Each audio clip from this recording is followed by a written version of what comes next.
Welcome everybody to the September 10th, 2024 PUSD Governing Board meeting. We'll start with the Pledge of Allegiance.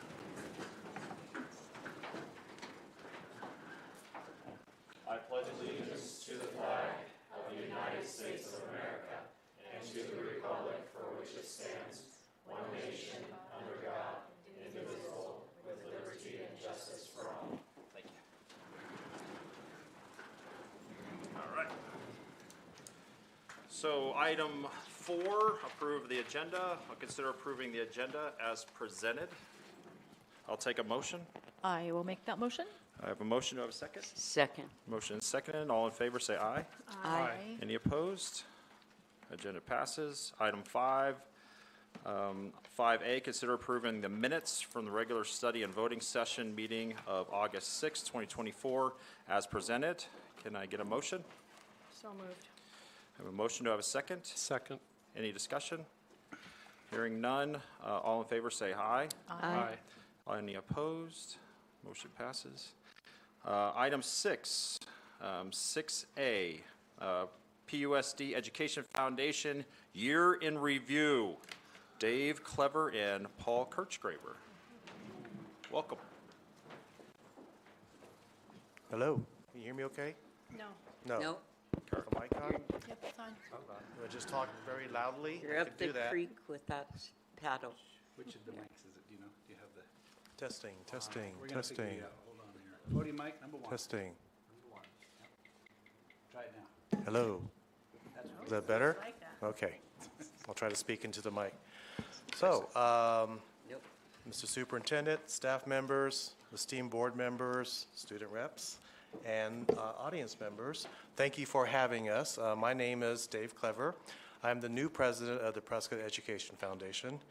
Jenna James, who led the foundation for 5 successful years, has decided to do other things, but is still a member of the board. So anyway, I'm honored to be in this position, and hopefully I'll do the same great job Jenna did. And also I'm here with Paul Kirchgraber, who is our executive director. Before I get into the presentation, I'd like to recognize a couple of people.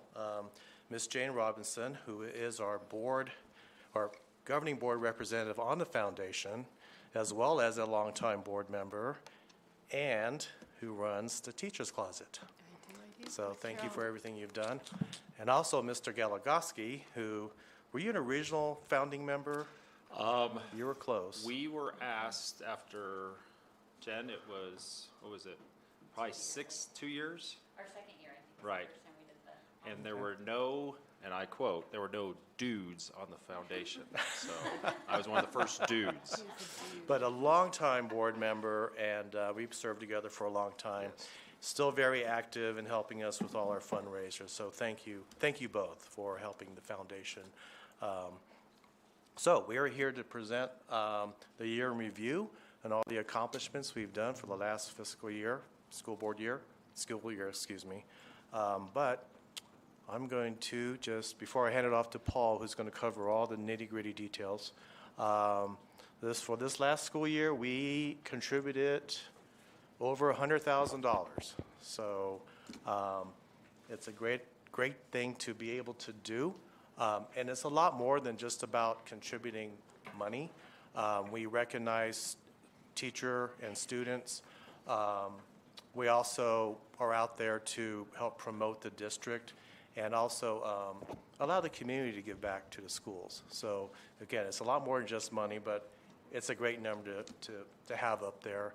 And with that, I'm going to let Paul cover how the money was spent. So thank you very much. Thanks, Dave. Ladies and gentlemen, hello. How's everybody today? You doing?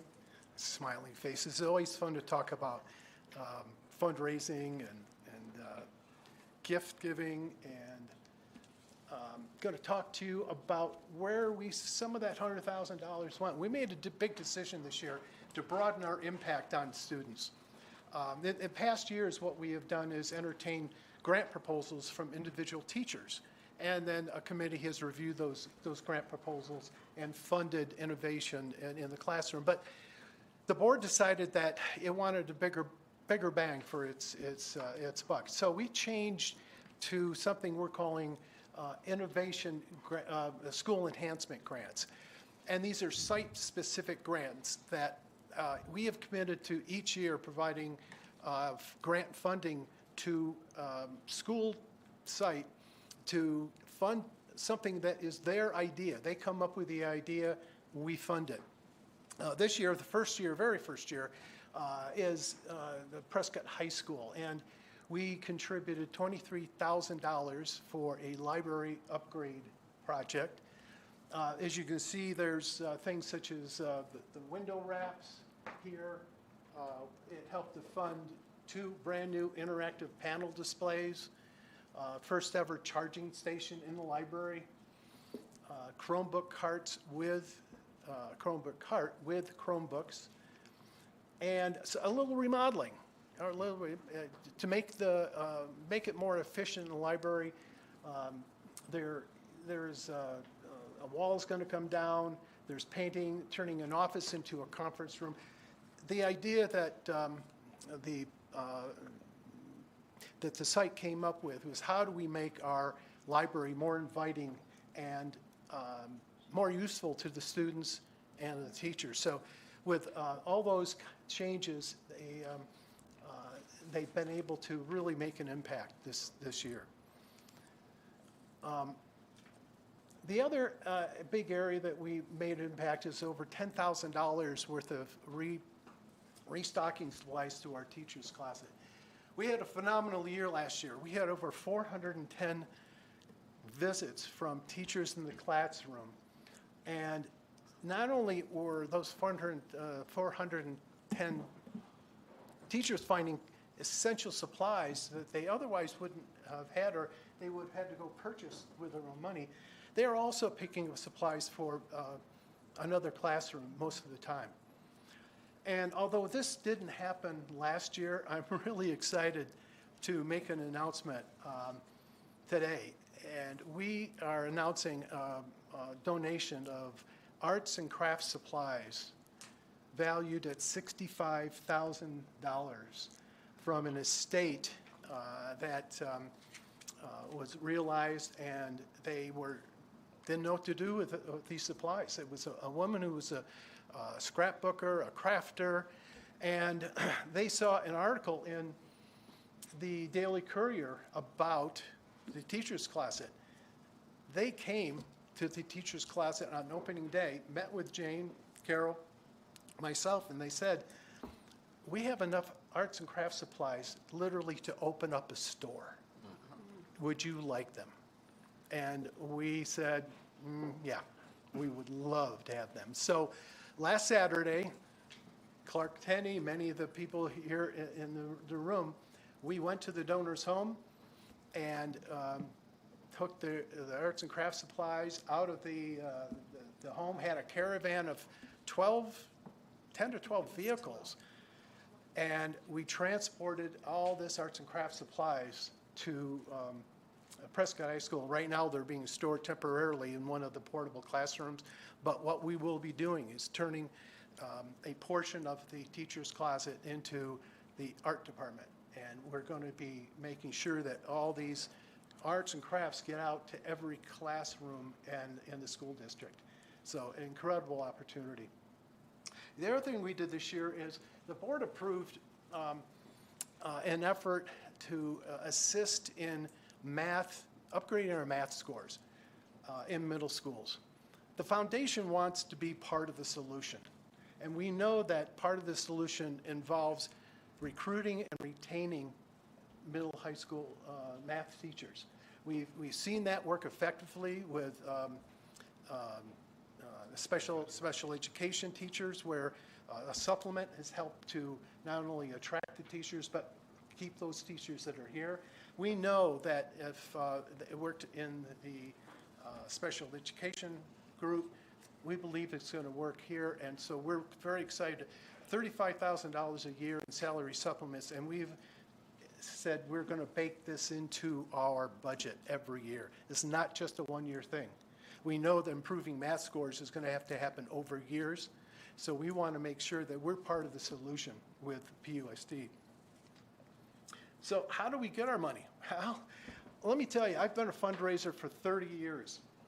And the one thing I've learned is you can't raise money for bad programs, as hard as you try.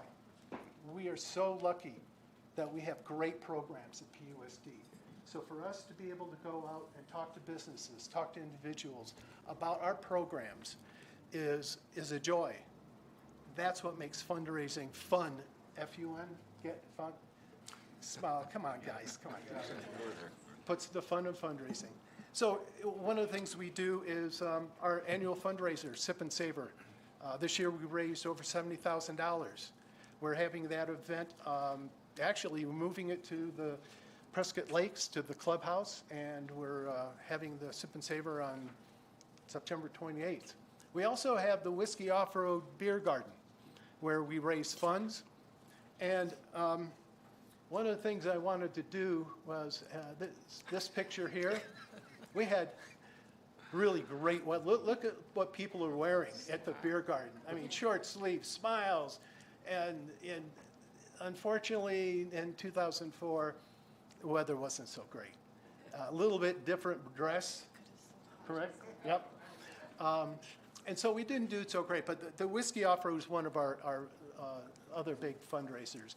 Program-wise, you all know about Rising Stars. You know, this is an opportunity for the foundation to recognize seniors, 8 seniors who are not the valedictorian, they're not the high school quarterback, but they have overcome obstacles in their career at the PUSD toward graduation. And so we recognize those students, and then those 8 students get to nominate 8 different teachers, a teacher who's made the biggest impact on them. And so it's a wonderful night. It's one of our great programs, and it was one that was started over here, and we're very thankful for that group to get this started. We are involved in an endowment building program. Endowment building for any foundation is critical. Endowment building is when you raise money, you put it in the bank, and then you don't touch it. What you do touch is the interest that you earn from that endowment. You spend the interest. The endowment stays in the bank. It keeps building. So what you have is an ever funding that goes on in perpetuity. So we're very interested in building our endowment. We are excited that we have a new legacy league, and that's something that we're working on. It's something that is really easy to do in terms of adding the foundation to your estate plan or your will. We also had 3 scholarship recipients this year. They're all really fine young women, and we're able to give each one of those, I think, $1,000 for their education pursuit at different universities. We also support PUSD in a lot of other ways. Health and wellness fairs, winter fairs. We're really involved with Shop with a Ranger program. If you don't know about the Shop with an Arizona Ranger program, PUSD's Resource Center provides gift cards, $100 gift cards to students who are experiencing homelessness. And the ranger goes with them and their family to Walmart, and they get to shop. And if they've got 3 kids in the family, all 3 kids get a $100 gift card. We help provide the basis for that, the funding for that. It's a great program, and unfortunately, it keeps growing bigger and bigger every year, which is not the greatest thing, but something we're very proud of. And lastly, we also help with events for like the Lincoln High School Parade, Christmas Choir. We support grant writing for the PUSD. And the other thing, the service awards. Every time when you have the service awards, we like to give not only a pin, but we like to give those teachers a little restaurant gift card to go out and enjoy dinner with their spouse or their friends. And lastly, what we did this year was to assume the fiscal responsibility for the Hungry Kids Project. And the Hungry Kids Project, if you don't know, is a program at PUSD where kids who are suffering from food insecurity on the weekend get a bagged lunch or a bag of food to take home for the weekend. We have taken over the fiscal responsibility for that program, and the monies that come in from Arizona Community Foundation, those grant monies fund that program, and we're very excited to be able to support that program also. So we did a lot of stuff this year, and we keep getting bigger and better, and I'm glad to answer, or Dave, answer any questions you might have. I did good. Yeah, thank you for everything. But thank you very much.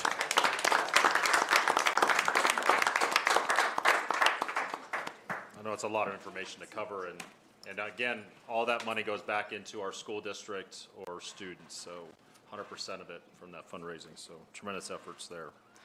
Item 6B, instructional coaches presentation. Kelsey. All right, good evening. So again, here to talk to you a little bit about instructional components within Prescott Unified. And we cannot talk instruction really without talking about our amazing team of instructional coaches. So tonight I'm here to introduce them to you and talk to you a little bit about what their role is and what kind of impact they do have on our district. So this is our incredible team of instructional coaches. So I'll introduce them to you briefly. We have Roberta Thomas, who's our lead coach, and she is at Taylor Hicks. We have Dawn Klaber, who is new with us this year, but she is our new technology/instructional coach at Lincoln. We have Carrie Vickerman, who's our literacy/instructional coach at Abaya Judd. Chrissy Shoemaker, who is one of our ESS instructional coaches, and she focuses on pre-K through 4th grade. And that is a new-ish position this year. We're really focusing on supporting those special education teachers in the hopes to just not only support them, but to retain them for years to come. We also have Jessica Keel-Phillips, who's at Prescott High School this year. She moved up from the middle school, so she's now there. We have Lisa Derian, who is one of our coaches at Mile High. Jolie Tickner, who's at Granite Mountain. Jolie and Lisa, in addition to their instructional coaching, they're also leading our Keystone program. So they are teaching those classes every week and then supporting those teachers in the classroom.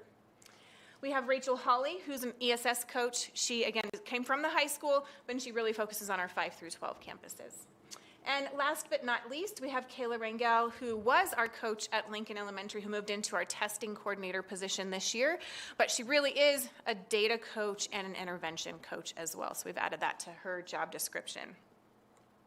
I will tell you, this is probably as great of a team as I could have ever asked to have in an instructional coach position.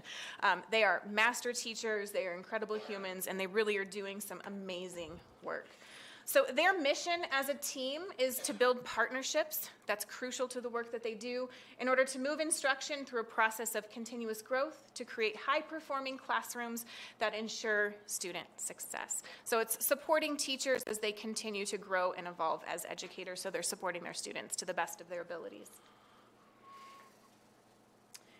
At the end of last year, we asked our teachers just to provide some feedback on an optional basis on what kind of impact our coaches have on their daily teaching lives. And here's some of the things that stood out from the feedback that we did receive. And as soon as we're done, I do have that feedback that you can read. It's pretty lengthy, so it'll be something you read, but it's very positive. So one of the things that came out was that they're supportive and reliable. They're people that can be counted on. And they follow through, which is really important. They are incredibly busy, but they make sure to, if they're working with a teacher, they're following up. They can be counted on. They're knowledgeable and experienced. First and foremost, these are master teachers. They were very successful in the classroom, so they can teach, but they also have the interpersonal skills to connect with these teachers to make them feel safe, and they can be vulnerable to go, maybe this isn't working, help me fix this. How do I improve on this? So they really do understand what it takes to be in the classroom right now.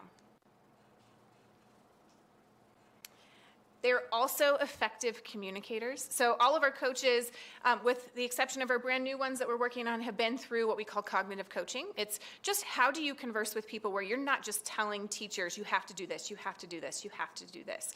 Our goal is to empower teachers to build a toolbox so that they can be supporting and helping themselves throughout that process. They're approachable and judgmental. Not all master teachers can do this job. This is something that this group of coaches has spent a lot of time researching, reading, practicing these skills so that they can build that type of environment that they really want to create with teachers. And last but not least, and I'm really glad that this came out because this is the whole goal of their job, they encourage that professional growth. We know that education is always evolving and changing, and these coaches are at the forefront of all of that, and they're helping teachers, support teachers through all of those changes. So they also help lead new teacher orientation, Friday collaboration, they do our professional learning communities, they design our Choose Your Own PDs, and the list goes on and on and on. So I do have a couple of examples from our coaches that they give to teachers at the beginning of the year that go, here are all the ways that I can support you. So not only will you get in just a minute all of the feedback that we received, but also here's all of the ways that our coaches can support teachers. And how they do that is a process called a coaching cycle. So it's continuous. We're always evolving. It never ends. We could continue this process with teachers as long as they're willing to work with that coach. And the first step in that is to really identify what's the current reality of where you're at with your classroom. What's something that's maybe hindering progress? What's something that we can improve? What's a way that we can improve student achievement? So together they identify that. It's not something the coach just tells them, hey, you have to work on this. They identify those together. And then they learn what are the strategies that they can try, what are things that they can put into place, what are things that will be successful within that classroom, and then they're refining and continuing to improve throughout that process of implementation of whatever strategy or process or program that they're putting into place. So again, we work with teachers consistently who are new with us from years 1 to 3. We work with veteran teachers as needs come up or as teachers want to. And I will tell you the amount of teachers who are optionally working with coaches continues to increase every single year. And that's because of the team of coaches and what they're doing, but also other teachers are spreading that word and telling them how successful it is when they're working with a coach. They're seeing that it's a really safe space for them to try new things. And that is our team of instructional coaches. Do you guys have any questions about our coaches or our team or the work that they do within our district?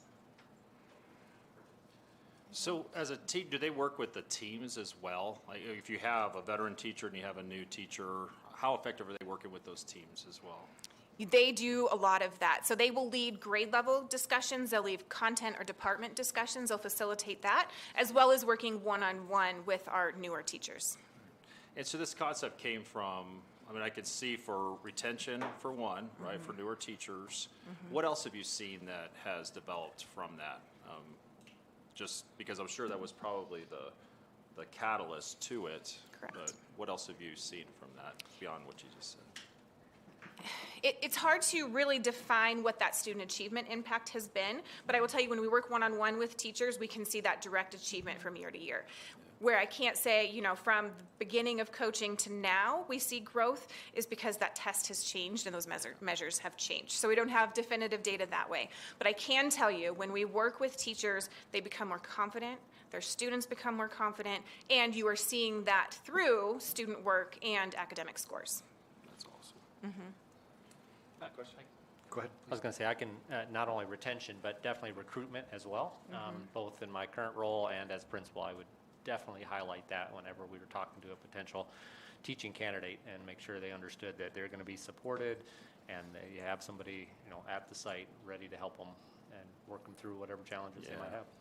That was a big deal when we were trying to figure out teachers, what is the program when they have a college degree but they don't have their certificate? What is that referred to? Alternate teaching cert is one of the Yeah. options that they've got. That was the biggest issue, is that they didn't have any support in that, and other teachers couldn't do it as well on their spare time. It's difficult to do. So, Yeah.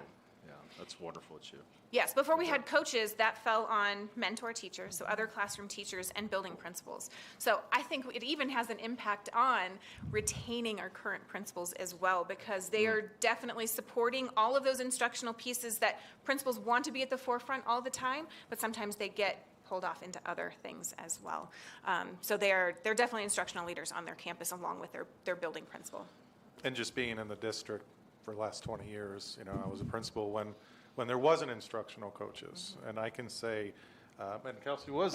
I was just going to say, I was your coach, yes. Instructional coach at Taylor Hicks. The professional developments that the coaches bring above and beyond, even just the expertise of the principal, is incredible. I mean, Taylor Hicks, before coaches and after, was a better site, and our teachers were better teachers for the coaches. And where it's at now is just leaps and bounds where it was when we started it about 15 years ago. Yeah, it's wonderful. So they don't work with students at all?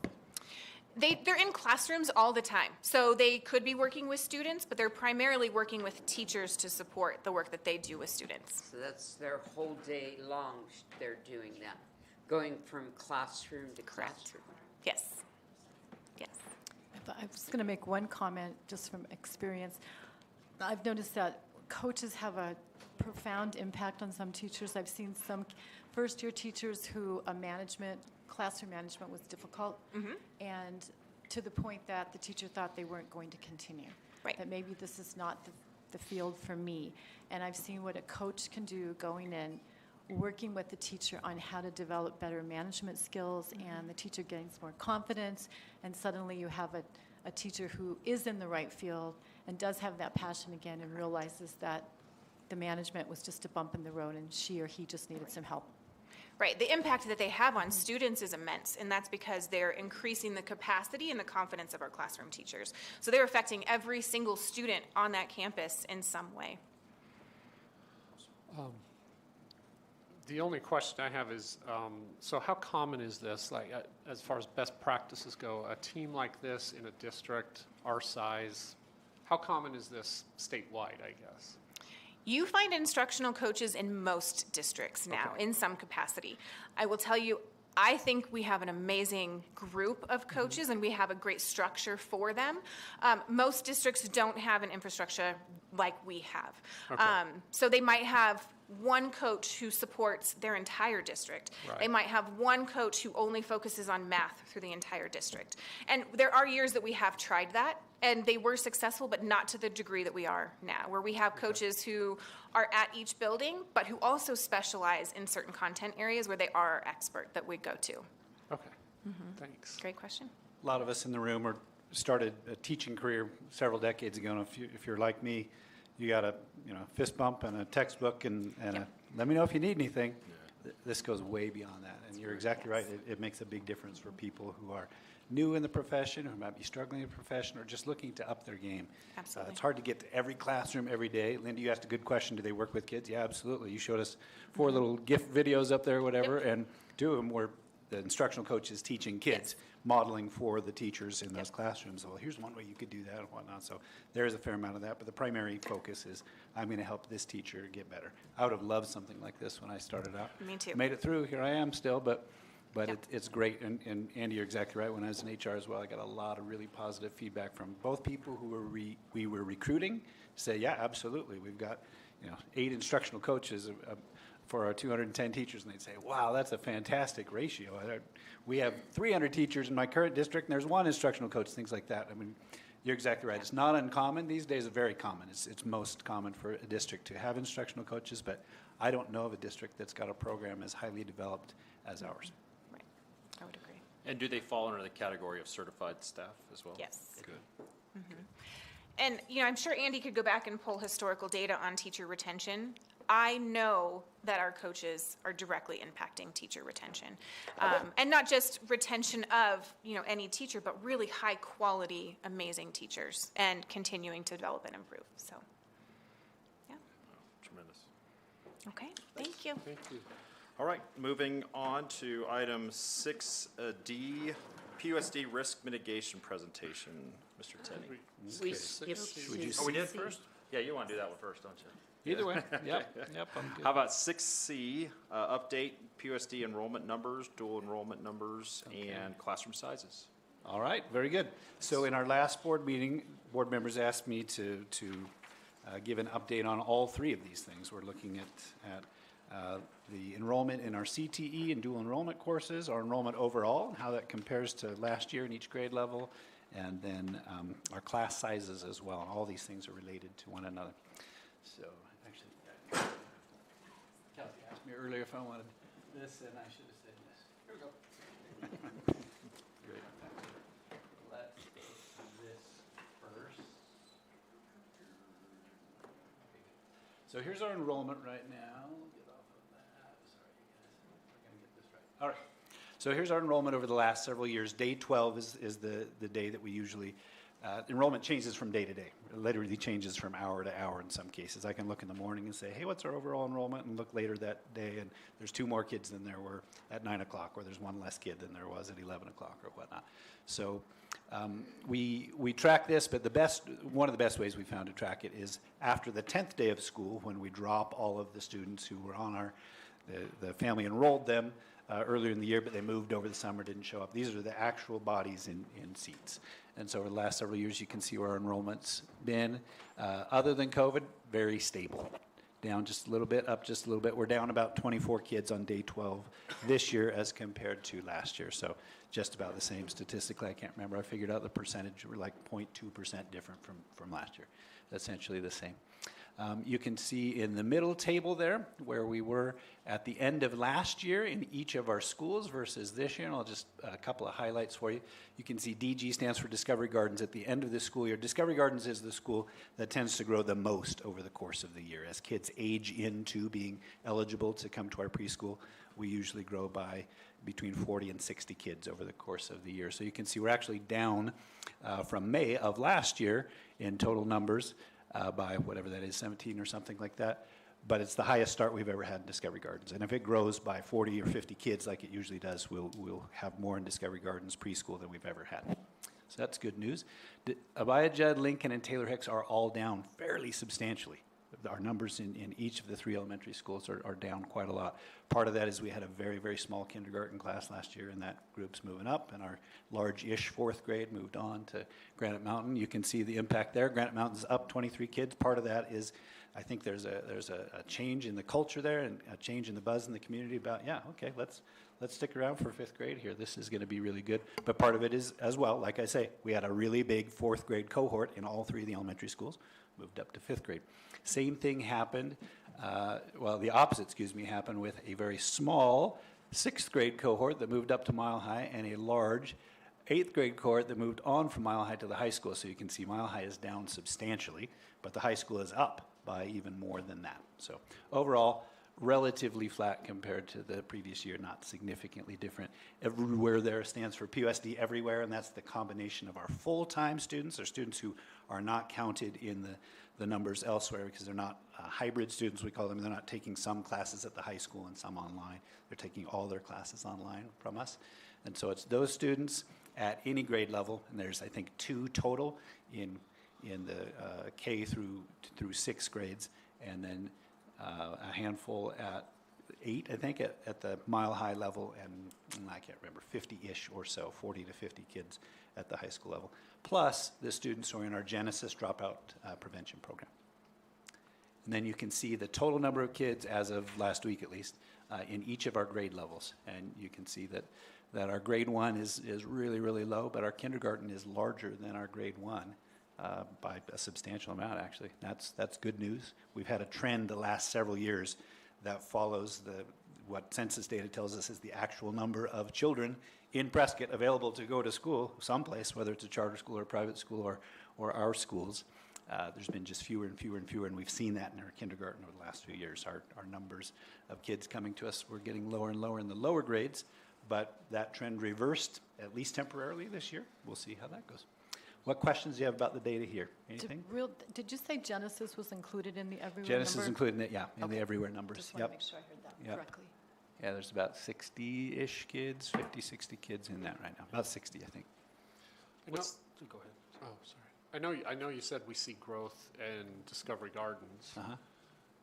What's the growth like in the elementary levels over the It years? can go up, it can go down. It tends to be relatively flat. We're usually a little bit bigger in the second semester than we are in Okay. the first semester. We get, particularly, for better or worse, a number of kids who come back from charter schools after Yeah. the 100th day and before testing starts, interestingly. That's kind of a trend that we see. That was my question. Yeah. Good question. Any other questions about this? Really quick. Great. I'm going to use that. There we go. All right. You asked about dual credit and CTE enrollment. Super high. It's the highest that it's ever been. I mentioned to you before, we've got the highest percentage of our PHS students involved in CTE of any of the schools in Western Yavapai County, at least that we have data for. The number of students taking a CTE course of one kind or another on the PHS campus is 531 out of about 1,450 kids. That's a tremendously high percentage. There's another 86 that are taking a CTE program off campus, and I think we may have one of those in the room with us tonight. Is that right, Vanessa? What CTE program are you involved in? I'm doing the CNA program, MIGTED. Okay. Very good, very good. So learning about nursing and whatnot, and that's the career path that you're interested in, yes? Fantastic. So Vanessa's counted in that 86. She's also counted in the total CTE enrollment. There are 617. So a huge number of our kids are involved in CTE. Not many years ago, there were, 95 kids. I mean, there were a lot of kids involved in it, but it wasn't anywhere near what it is now.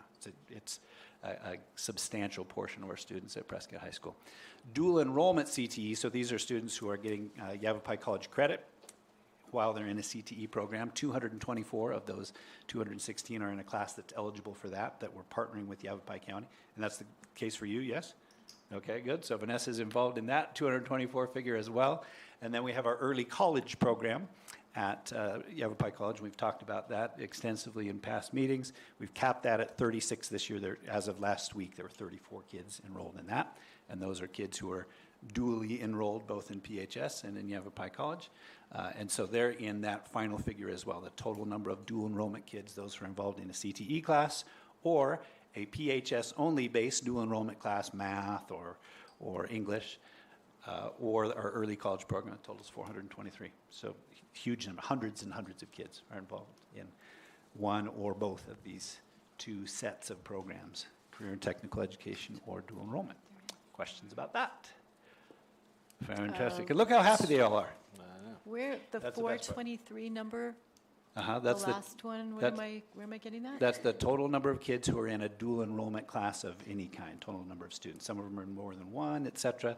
And it's not all, there's, part of that figure is not on this chart because we have students at PHS got it. who are in a Yavapai College and PHS class, but it's on our campus. I thought And I it's was not a losing my CTE math class. brain there for a Nope, second. nope, yeah, good question. Can that only Good be question. juniors and seniors, or are there other grade levels?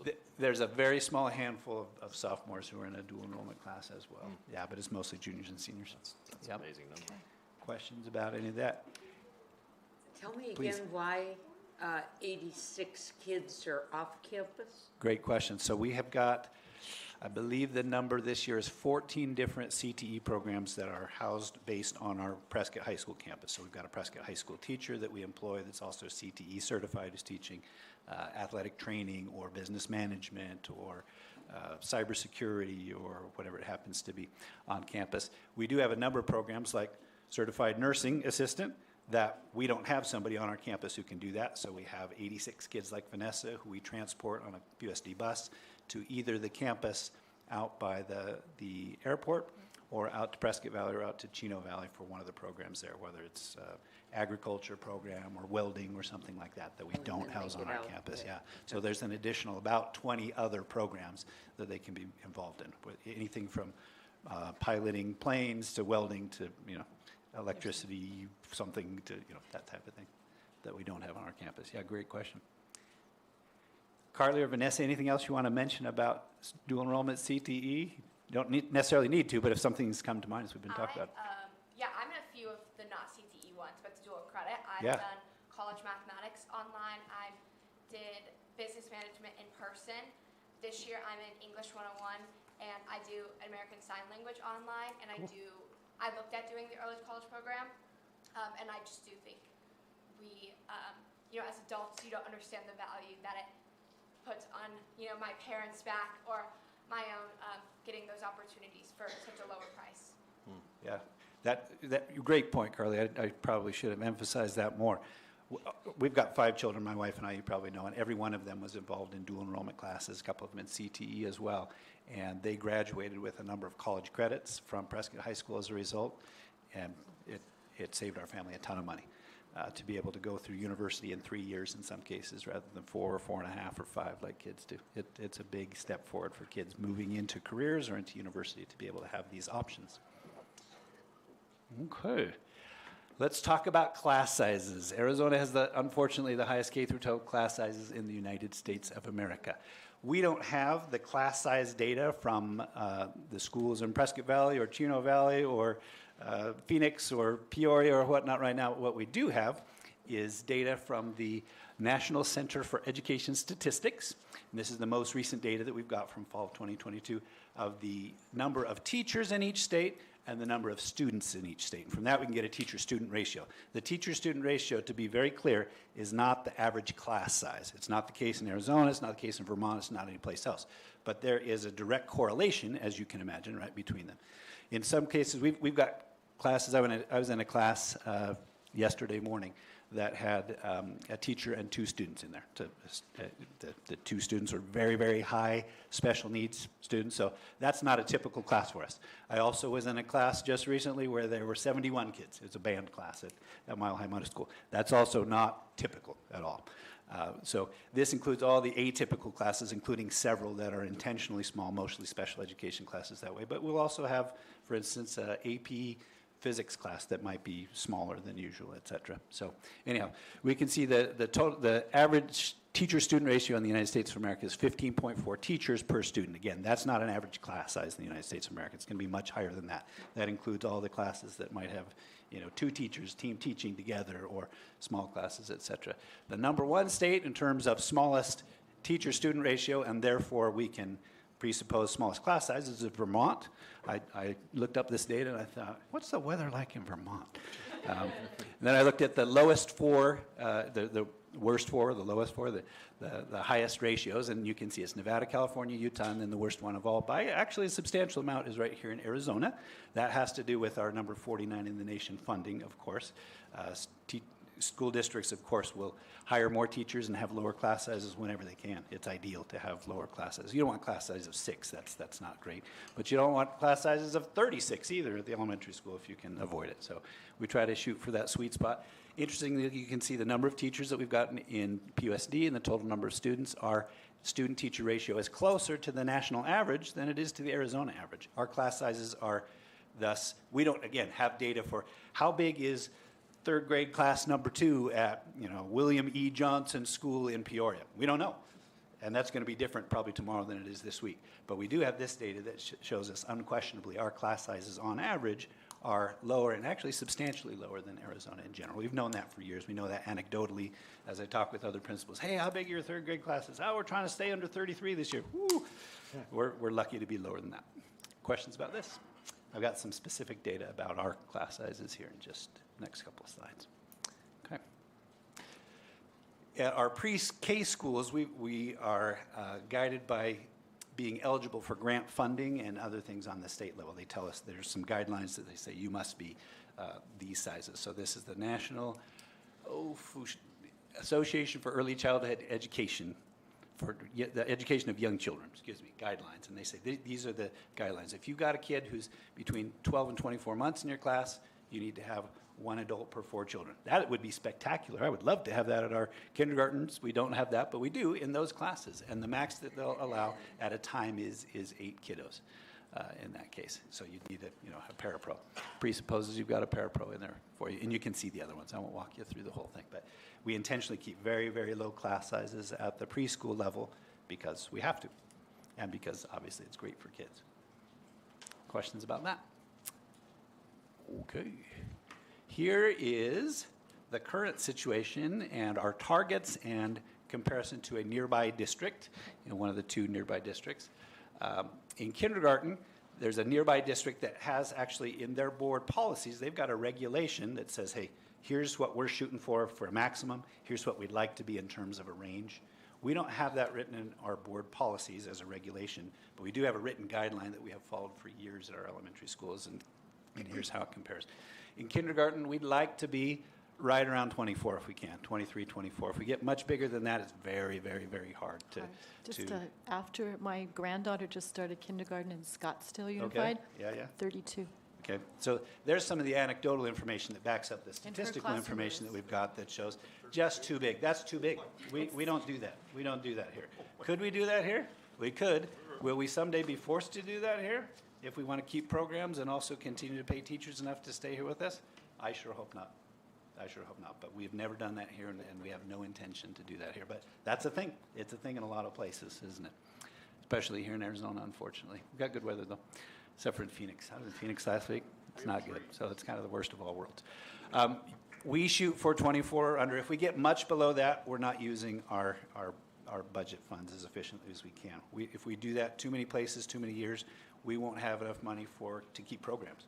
We won't be able to have art classes for kids if we say, hey, yeah, let's have classes of 17. That'd be terrific. Well, it would, but then we don't have money for music or for PE or for art or whatnot, or to pay teachers more than they got paid last year, which is less than almost any other teacher in the United States. So those are the three things we're always balancing. You know that.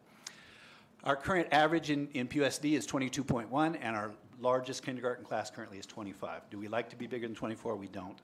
Will we sometimes get a little bit bigger than 24? Yeah, both of Lincoln's kindergarten classes are 25 right now. And the reason for that, of course, is Lincoln's only got 2 sections. So if you decide, hey, we're going to split to 3, then you've got 11 kids in a class, that type of a thing. You can see in grade 1, the same kind of thing. You can read pretty well. In a couple of things I want to point out. We shoot for a smaller maximum than our neighboring district.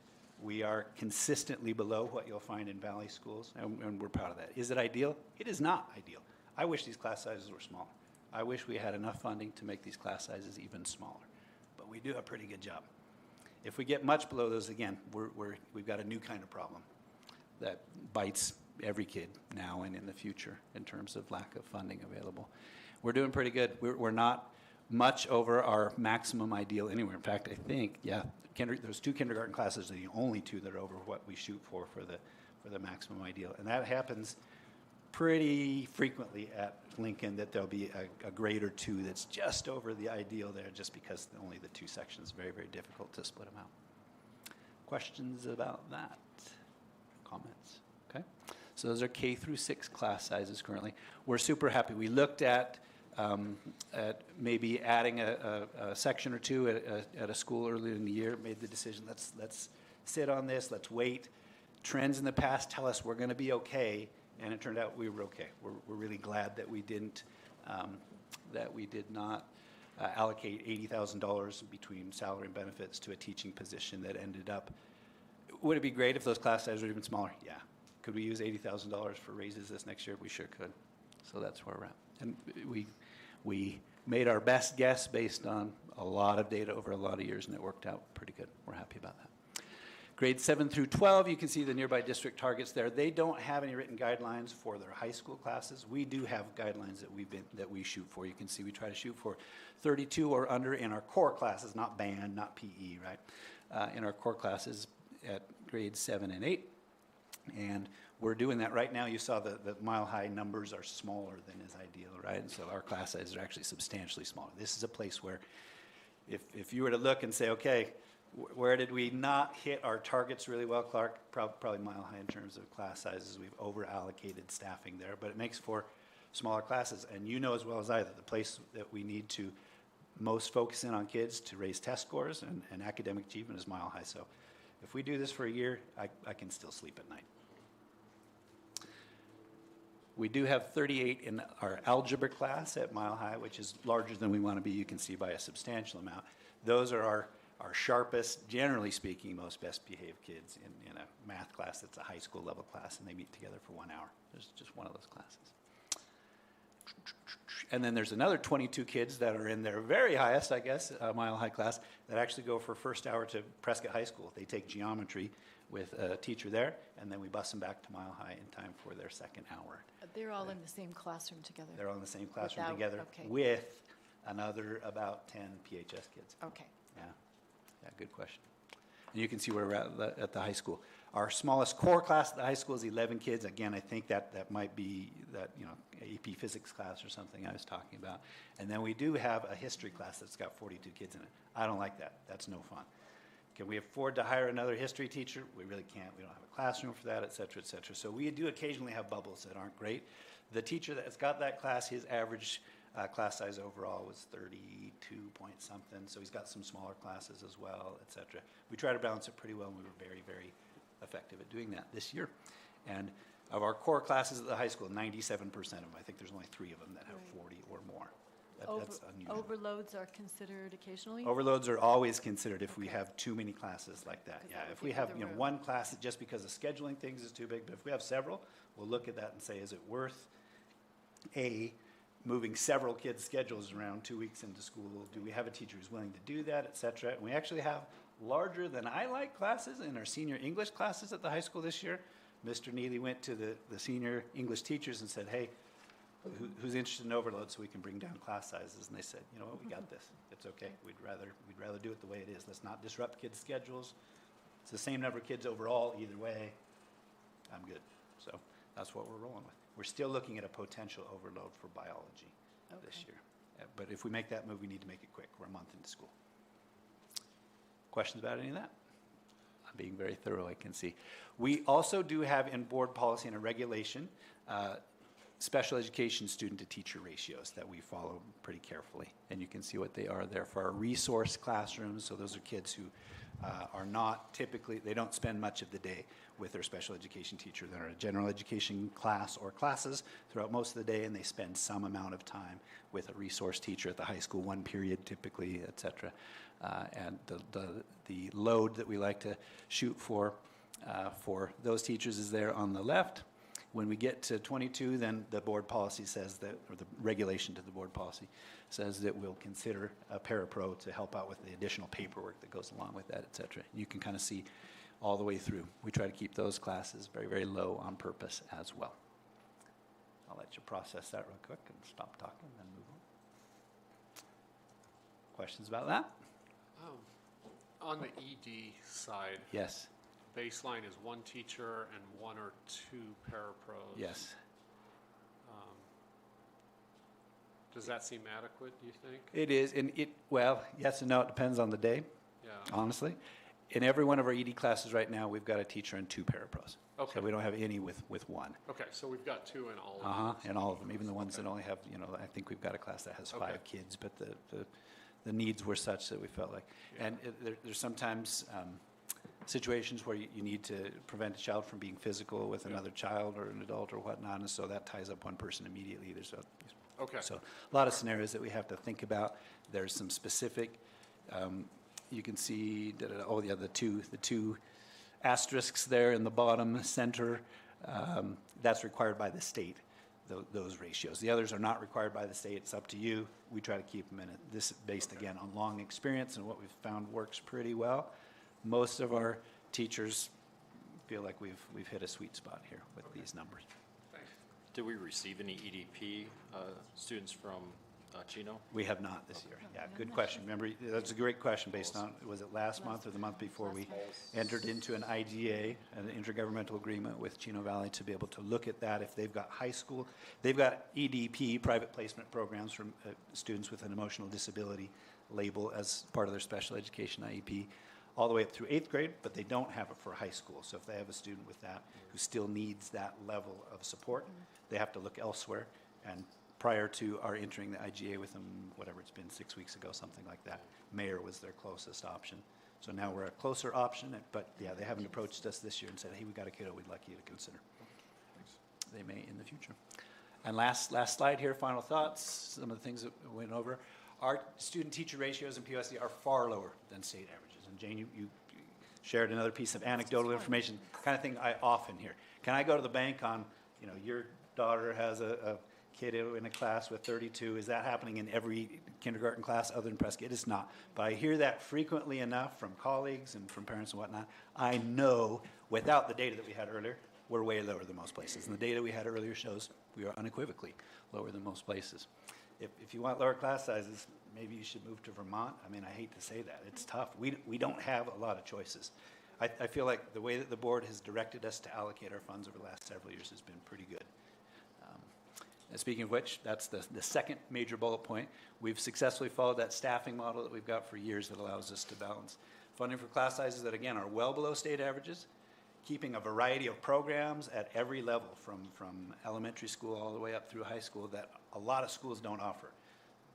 Very possibly that same school you're talking about with 32 kids in a kindergarten class doesn't have music taught by a music teacher in their elementary schools. I don't know the answer to that, but that's a common thing down in the valley. The fact that we've got specials, we've got art, music, PE, and library and whatnot, taught by special teachers that are dedicated to that throughout the day is a luxury you're not going to find in other places. How we've continued to do it is almost beyond me. And then the third thing we're balancing is competitive teacher and staff compensation. And you know, in the first area, we compare very favorably with districts across Arizona. Our class sizes are terrific compared to most places. Our programs are terrific compared to most places. Our funding of our teachers is not terrific compared to most places. You remember for years we moved up toward state average, which is terrible, got there for 2 years, and now we're back below state average again. That's the area in which we compare the least favorably. So if there's an area in which we're going to err, so to speak, in the future, it should be putting money into teacher salaries. I've gotten some feedback and almost criticism for that. Why aren't you bringing down class sizes? Well, in class sizes, compared to other places, we're doing great, honestly. It's teacher salaries where we lag behind. So I'm trying to achieve that balance the best I can in my recommendations to you. And then last piece, most of our classes are kind of in that Goldilocks zone. Not too big, not too small. If we're too small, we're not allocating resources efficiently. If we're too big, we're not teaching kids well. Neither one of those is okay. We've done a pretty good job finding the right spot. And that's my presentation. Questions about anything? You asked for several pieces of information, so I tried to put it all together. This next one's much shorter. All right. Then we'll move on to the PUSD risk mitigation presentation, please. Yep, yeah, it is, yep. Yeah, and I think, there you go. You got it. Kelsey's all over this. That's so much better. I should have mentioned at the outset, you noticed that our board assistant, Sarah's not here tonight. She gave me permission to share that her mother passed away this morning, 96 years old, lived a wonderful life, 11 terrific children, leaves a terrific legacy. Sarah's family's in a tough spot right now, and I invite you to keep her in your thoughts and prayers, if you wouldn't mind. And she's, in the middle of all that, she left a full page and a half of notes for us to follow. Kelsey and Andy are all over it, because yeah. Thank you, Sarah. I think she's actually on right now watching, taking the notes that she needs to take for our minutes next time. We love you, Sarah. All right. As you know, horrifically, tragically, and unfortunately, this last, Wednesday, Thursday, there was another school shooting. And this is something we're always aware of, we're always thinking about, we're always trying to avoid. We don't talk about a lot. And I was asked by a couple of different board members, and we had some community feedback. Hey, what are you doing? Why don't you guys do anything to mitigate against it? Well, we do a lot, so let's talk about that for a little bit. I want to be cautious in my presentation not to overshare and share things that could be used by someone with ill intent in the future, 2 months from now, 2 years from now. But I will share several different things that are, if I was a person looking for a soft target, it would not be PUSD. I'll just say that. Let me preface this by saying we talk about and work toward safety for our students all the time. It's the number one thing we do. It's really, even honestly, in my mind, more important than academic achievement. If our kids aren't safe, the academic achievement piece doesn't matter, nearly as much at least. So student safety, staff safety is a big deal for us. And we do all kinds of things like that don't have to do with active shooters, but keep kids safe, like being aware of allergies and being prepared for those, trying to get rid of tripping hazards, and working on snow removal and de-icing, and having policies regarding immunizations, and talking about when you should stay home sick, and doing training on bloodborne pathogens, and we have protocols for the use of playground equipments and athletic facilities and science lab materials, and we have class guidelines we just talked about, right? That helps with safety as well, and supervision protocols for kids. We train every year on mandated reporting, that every one of our staff members has a mandate to report if we have reasonable suspicion of child neglect or abuse. That's a big piece of our safety for kids. We have weather tracking stations and apps and protocols for when lightning is nearby. We actually have a weather station at 3 different of our schools that feeds into an app that we subscribe to that tells us, hey, there's lightning within 6 miles, and we shut things down, bring kids inside. I mean, all of these are safety measures, right? None of them have to do with school shootings, but they're all safety measures. I have to, let me interject on Yeah, that yeah. if you would, but Adam Neely the other day showed me a photo that from this system identified what was a weapon on campus. It was actually a JROTC drill and ceremony wooden weapon that was just with the student. It identified it, it gave an immediate alert. That's how specific this thing is. It's pretty tremendous. Yeah, we'll talk just a little bit more about that in a minute. Yeah. Thank you for bringing that up. You're exactly right. Yeah, we just happened to be in his office when it alerted and said, hey, I want to show you guys this. Let's see what else. We have discipline policies regarding running and roughhousing. Again, these are things to keep kids safe. We require annual physicals for all of our athletes. They do concussion baseline testing. We have CPR and first aid training for our appropriate staff. We have a full-time athletic trainer at the high school. We have full-time registered nurses at each one of our schools. All of those are things that keep our kids safe. But none of them are specific to this horrific, tragic kind of thing that we're talking about. I want to be very clear about something. There's somebody high profile recently who said school shootings are just a fact of life. I could not disagree more. School shootings are not just a fact of life, and they're certainly not here. There's a lot of things that can be done to mitigate the risk, and we do a lot of things to mitigate that risk. They kind of fall into 4 major categories. One, we've got a very, very close partnership with law enforcement here in town. Another one is that we foster a very positive culture in our schools. Every one of these where a student has had an issue and come back to a school and whatnot, the root of that has been something was missing in that student's life and in his relationship with other kids and with staff and whatnot. We try very, very hard to mitigate against that. An extension of that, we identify and we provide interventions for emotionally at-risk students at all of our schools. I've had people in the community say, you shouldn't spend so much time on social, emotional learning or student wellness. I'm sorry, I disagree. That is a student safety measure in a major way. If we ignore that, we invite risk that we should not be inviting.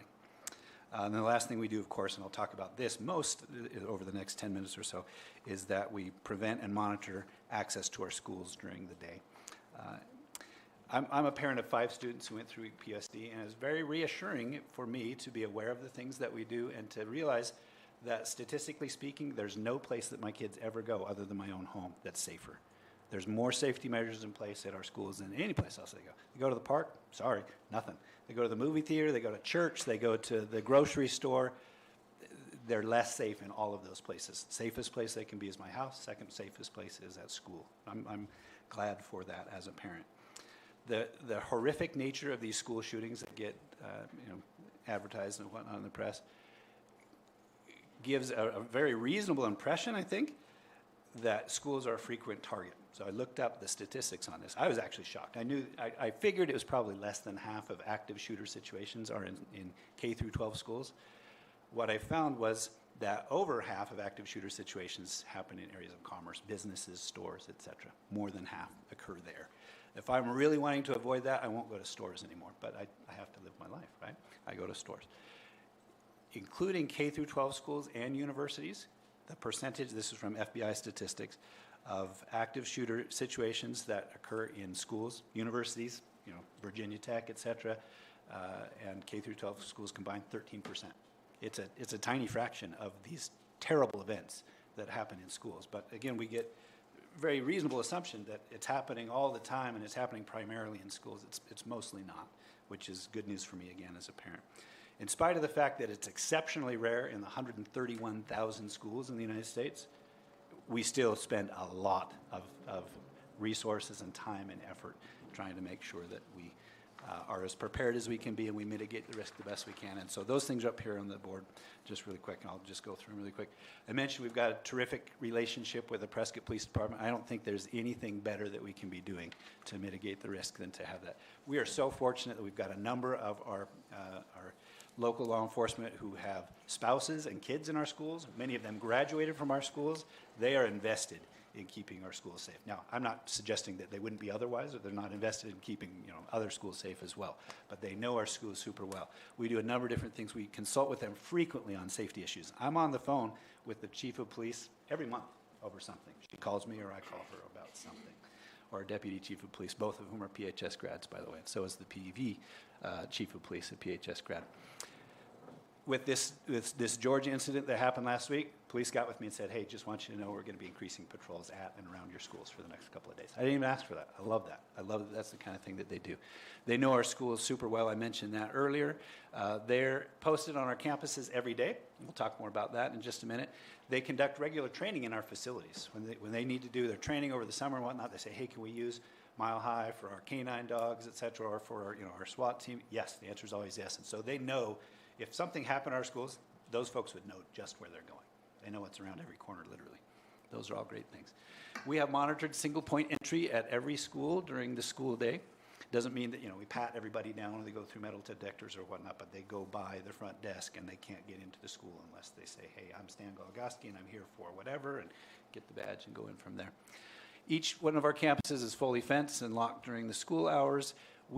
Somebody asked me recently, hey, did you know that ERAU Embry-Riddle has a security department, mostly focused on global security, but they'll do threat assessment? Yeah, I know that because they did that for us 5 years ago, and went through a big process with them. They went to every one of our campuses. They had students and professors that worked together to do threat assessments at our campuses, and they did major reports for each one of our campuses and said, hey, here's some things that are fantastic. Here's some things you could get better.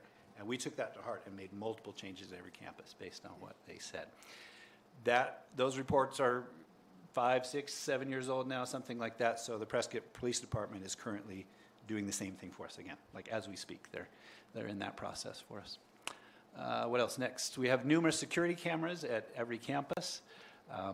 And Stan talked about this just a minute ago. We have a number of those cameras, probably the majority of them, that are linked into an artificial intelligence system that tells us, hey, there's a person laying on the floor. That's potentially a problem. There's a group of kids all gathering together. That's potentially a problem. There's something that is the shape of what I've been trained on my little AI brain to know is a weapon. So you're exactly right. We had part of our color guard for band. Somebody had a white painted piece of wood that was shaped like a rifle, and it alerted the principal right away. And Stan and I happened to be in his office, and he said, check this out, you guys. That's kind of cool. Let's see here. We have full-time Prescott police officers. We have SROs, as you know, full-time at the high school all day long every day, and at Mile High Middle School all day long every day. In addition to that, we have student safety officers at each one of our K through 6 schools as well that are there virtually every day for some part of the day. I was wandering around Granite Mountain School yesterday morning, going from classroom to classroom, saw some great things, by the way, ran into the police officer on campus twice. Super cool. I love that. I love that. There's several things that are positives of that. The interaction that they have with kids is super positive. I think I've mentioned to you before, there was an off-campus crime that had nothing to do with any of our students that the police department solved recently because one of our students had a good relationship with the SRO on our campus, mentioned, hey, I heard this. He followed up on that. The department investigated, and they were able to get somebody who was involved in a firearm violation in town, and that person's in jail right now because we have an SRO. Had nothing to do with our kids, to be clear. Had nothing to do with our campuses, to be clear. But our community is safer because we invested in an SRO on the Mile High campus. They teach classes at our schools, et cetera. But the main thing that I think is positive is they provide a deterrent. If I'm looking for a place to go that's going to be easy to take people out, it's not one of our schools. Where am I at? Girls, help me out here. Regular. Yep. Thank you. Yep. You got it. You got it. We're in the same place. Of course, we have adults all over our campuses. That's a big thing as well, right? There's 60 adults at Prescott High School. There's 60 teachers and 100 adults all together. Prescott High School's campus. That helps a ton. We've got adults all over every campus, and there's specific protocols for how to monitor kids. Does that mean that nothing bad ever happens anywhere? No. Does it mean that it mitigates the risk of something horrible happening? Yeah, by a bunch. We've got a group of folks in the community who have volunteered to be on our campuses and patrol around the outsides and be in constant contact with our administrators by radio. That's happening at 3 of our campuses now. That's terrific. Let's see here, community patrol. Drills, we do drills every single month, building evacuation drills, shelter-in-place drills, and lockdown or active shooter drills at every one of our schools. On a monthly basis, we have 1 or more of those drills that we go through. Staff know what to do, kids know what to do. Does that mean everything's going to go perfect in the horrific, astronomically unlikely event that something happens in our schools?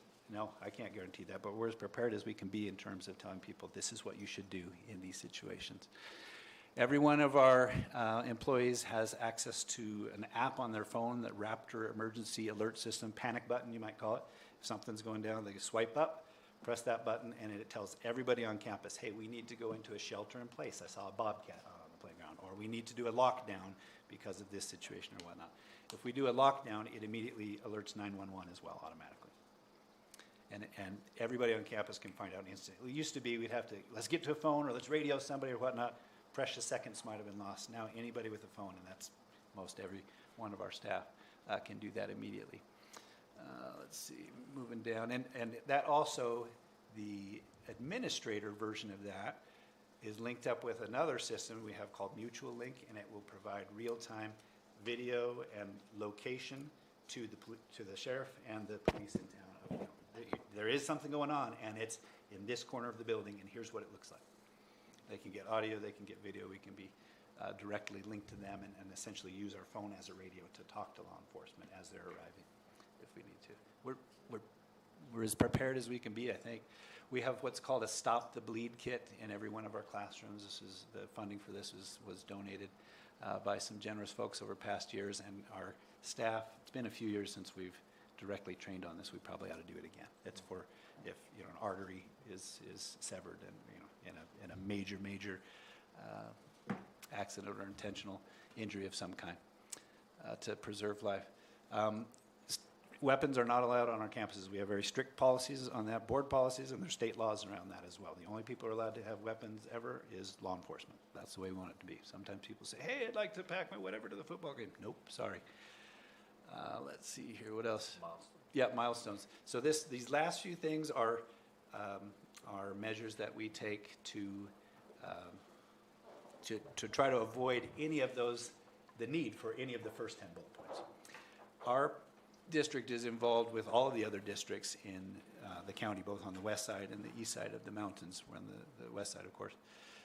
In a program that's called Milestones. It's been going on for about 20 years now. This was initiated by Superintendent Carter and has involved over the years and continues to involve our current county sheriff, Sheriff Rhodes, the police chiefs from each of the major municipalities, the county superintendent, of course, himself, the head of the juvenile justice system here in Yavapai County, leaders of Pilara Mental Health, and is it not North Star anymore? They're calling themselves Pilara. What's the other one? Help me out. Both of the mental health, Spectrum, thank you. Both of the major mental health providers. Their chief executive officer is involved in this committee. Now, long story short, if there's a potential, if it comes to light that there's a potential that a student or anybody, a child is potentially considering mass destruction of one of our schools, this goes into action immediately. And this committee meets, they look at all the information they have. The key things that this allows us to do this was started right after Columbine, right? There are a lot of things that went wrong in Columbine. One is that multiple agencies knew there was a risk with these kids, but they weren't allowed by law to share the information, so they didn't. This puts a system in place where the agencies can start to share information with each other right away. Juvenile justice, law enforcement, schools, families, and can all share information about this kid with each other. And then it gets resources to families immediately for free. And Tim Carter says, I was the representative for education, the liaison on this side of the mountain for several years. There were a handful of situations where something could have gone sideways that I think we avoided. Tim Carter has suggested in the 20 years that he's doing this, he knows of 2 situations for sure where there was someone with the intent and the means to commit mass destruction on one of the schools in Yavapai County. It was averted by this system.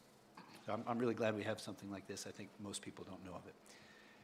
In our schools, we do a number of things as well. Anytime there's some kind of a threat, we immediately investigate that on the school level. We don't say, oh, call Milestones. We get right on it and we say, okay, what can we find out? What do we need to do to get this kid, to intervene with this kid and to keep people safe? Can I interject a little about that? Because Milestones, again, this is unique to Yavapai County. And the other piece of this is this gets parental involvement too. So once all those entities are brought together, then they bring the parent in or guardian to make them aware. If the parent doesn't sign off on these are the mitigation or these are the risks or this is the help you're going to receive, when they don't sign, they are no longer a part of that district or school. So they make that choice. So they move, they go somewhere else. So that's the level that Milestones is. And it's a tremendous program. Again, it's not widely known for a specific reason.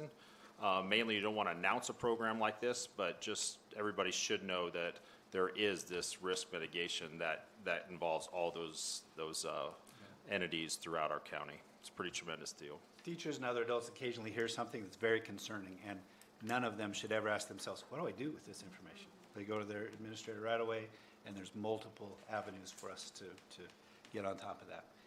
We try to have policies that keep real positive cultures in our schools so we don't have things like this. And so it's actually, I can tell you, much less common in our PUSD schools than in our neighboring schools, things that came to the Milestones Committee.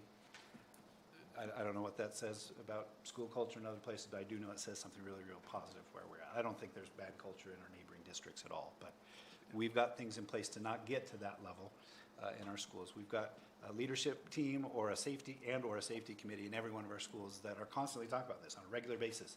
They get together. Some of that's required by the grants that we receive. Some of it's just good practice to regularly get together and say, hey, what concerns do we have? Whether it's, bloodborne pathogen thing, or the ball keeps going over the fence, or talking more about how can we keep people out of our school that shouldn't be here. So that's what I've got. There's a lot that we do. I'm concerned that there might be people in the community who may have the impression that we don't think about this very much, we don't care about it very much. We care about this a ton. I hope that these are resources and hundreds and hundreds and hundreds of hours of time that we never have to use. But I'm willing to put everything into it that we can. Yeah, thanks for putting this together. That was tremendous. Do you have any questions or comments? I had a yes. question. I know you touched on it briefly, like the mental health help at the school, but Yeah. In light of September is Suicide Prevention Month, and Yeah. in my 3 years, I know 2 students who have killed themselves. I just was wondering if you could go into detail a little bit more about those policies, and if those counselors, have learned and things like that. Yeah, great question. So everyone, do you either of you have your high school ID with you by chance? I do. I don't think I do. We haven't gotten. That's all right. We recognize you. You're all right. I You don't need to have it here. and yeah, the back. okay, what's on the back of that? It is the National Crisis Line and the Arizona Crisis Line. Every one of our student IDs has that right on the back, so kids know where they can go. They obviously can go to teachers as well. We've got protocols and training for teachers and staff members. If you hear things about this, get this kid hooked up with one of our mental health therapists or our counselors at school, and let's get some resources involved right away. So, yeah, but that's a huge concern for us as well, and a big part of student safety, and could be tied into this. I'm despondent, and so I'm going to act out in a way that hurts others as well. Yeah, great, Carly. I appreciate you asking that. We try to have those resources in place.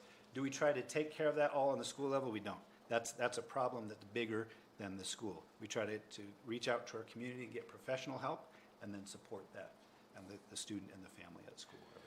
One other item is under capturing kids' hearts. That what I really enjoy about that is your teacher, no matter what they're doing, when a student enters the room, they're seeing them eye to eye. Yeah. And that's part of that program as well. So you're seeing what the mental state is of that student right off the bat, not letting them sit in their seat and then unaware, and then you start your lesson. So that's something that I think needs to go up there as well, but it also speaks to the mental health state of where you might be in the beginning of class or wherever it might be, right? So, and you've been through capturing kids' hearts for how many years? 4 or 5 years at this point? Yeah, all the way through, yeah. That's great. It's super important. I occasionally have people in the community say, you're wasting the first 3 minutes of class when you connect with kids and whatnot.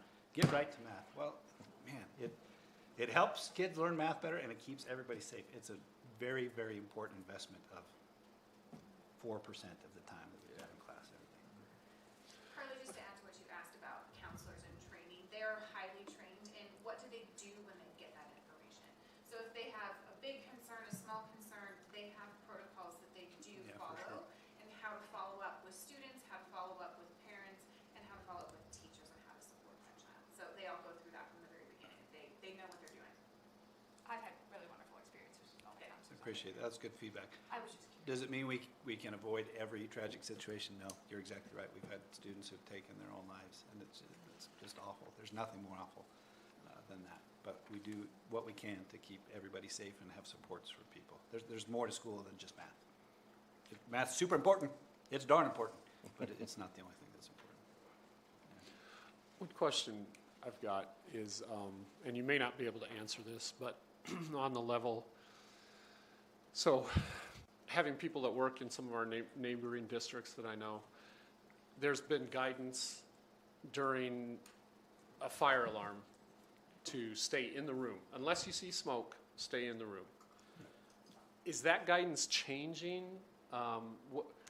What do we do? Because that's a point, and again, don't answer this if this is giving too much information, but pulling a fire alarm and getting kids outside is a big concern for me.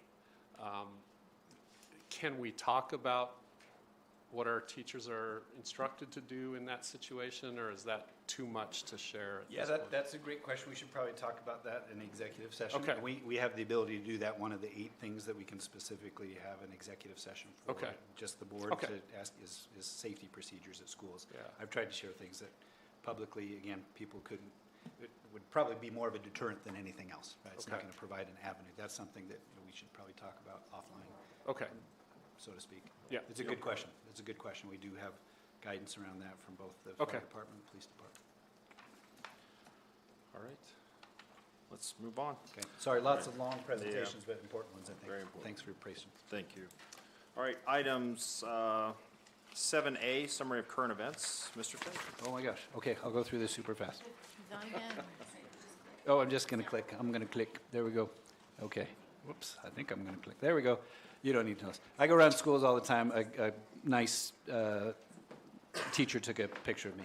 They happened to be talking about Japan. And she said, Mr. Tenney, you used to live in Japan? Yeah. I said, tell her. And the kids were like, oh my gosh, where's Japan? So we talked about it for a couple minutes. Yeah. There you go. I thought this was super cool. There's things like this in every school, beginning of the year things, kind of baseline stuff about, you know, how well do we write at the beginning of 3rd grade and how well do we write at the end of 3rd grade? How good are our math skills in 4th grade in week 1? What do they look like in week 39 type of thing? This was super cool. This is on the wall outside one of the kindergarten classrooms at Abayajan. I just loved it. This is how these kids write their name coming into kindergarten. For the most part, they've not been taught that in a formal way anyplace other than maybe home. Preschool may have touched on it, but that's not a typical part of our preschool curriculum even. And this is how a picture of themselves. A couple of them couldn't figure out which way is up on the paper. That's all right. We'll work on that. We got a whole year. I promise we'll get there on that. But I just thought it was super, super cute and thought you might want to see that. I think I mentioned to you in a board report earlier, the cottonwood tree at Mile High, we had a couple of arborists come in and say, you've got a couple of options with that tree, and the one that I might recommend as the easiest for you is just ending its life. It has lived 50 to 100 years beyond what you might expect a tree like that to live. And so we looked at tons and tons and tons of options, and long story short, we've preserved its life. I was over there this afternoon looking at the final. We got 2 stages of trimming, and there's a 3rd one we're going to do when it's dormant in the winter, actually. It still looks great. It still looks healthy. I've been told by the arborist it's likely to be the case. We may have cut back a little more than is ideal for the tree's health, but what's ideal for kids' health? I love that tree. I love kids more. And I think we've balanced it the best we can. I'll have to tell you, between the trimming and the fencing we're going to do, $18,000 so far. And we're hopeful that our liability insurance company will pay for it. Oh, they will? Brian's working hard on that. They have not been cooperative yet. All right. Speaking of things that are risky, this is Mile High. We told you about the roof truss in our newest school, one of our oldest schools, I think I told you as well. This is one of the main huge roof trusses, like an 8x10 beam that goes across, just snapped in half relatively recently. I went by this afternoon. It's all shored up. We can actually still, they've told us you can go in the gym. There's nothing unsafe about it at this point. But Ryan's going through another process of not just, dozens of air conditionings and new roofs and whatnot, but we've got to get another set of roof trusses fixed. And so thank you for your work on that. We've been in the news some recently. I was on KYCA with Christina Timchak a couple of weeks ago. Took a picture of her. She wasn't very happy, but and this is an article that was just in this last Sunday's paper about what we do. It started basically saying, we don't have a lot of funding, but we're super successful anyway. How are you doing that? And there's numerous things. One of the things I highlighted was our education foundation that we heard from earlier. They're a big part of why we do what we do. Volunteers are part of that, great school culture, terrific teachers that stay with us a long time. There's a lot of things. He mentioned to you, this is some photos of, look at all that stuff. It's crazy, these people. The main reason I went, I was very disappointed. I wanted to walk into this garage and have Paul Kirschgraber say to me, "Supplies!" But he didn't. I helped out anyway, but we got where we needed to be. Yeah. And a couple of things coming up. Patriot Day is tomorrow, as you know. You're invited to any and all of these if you can make it. You certainly don't need to be there, but there's a recognition, remembrance that the Junior ROTC Corps always puts on at Prescott High School. That'll start at 7:30.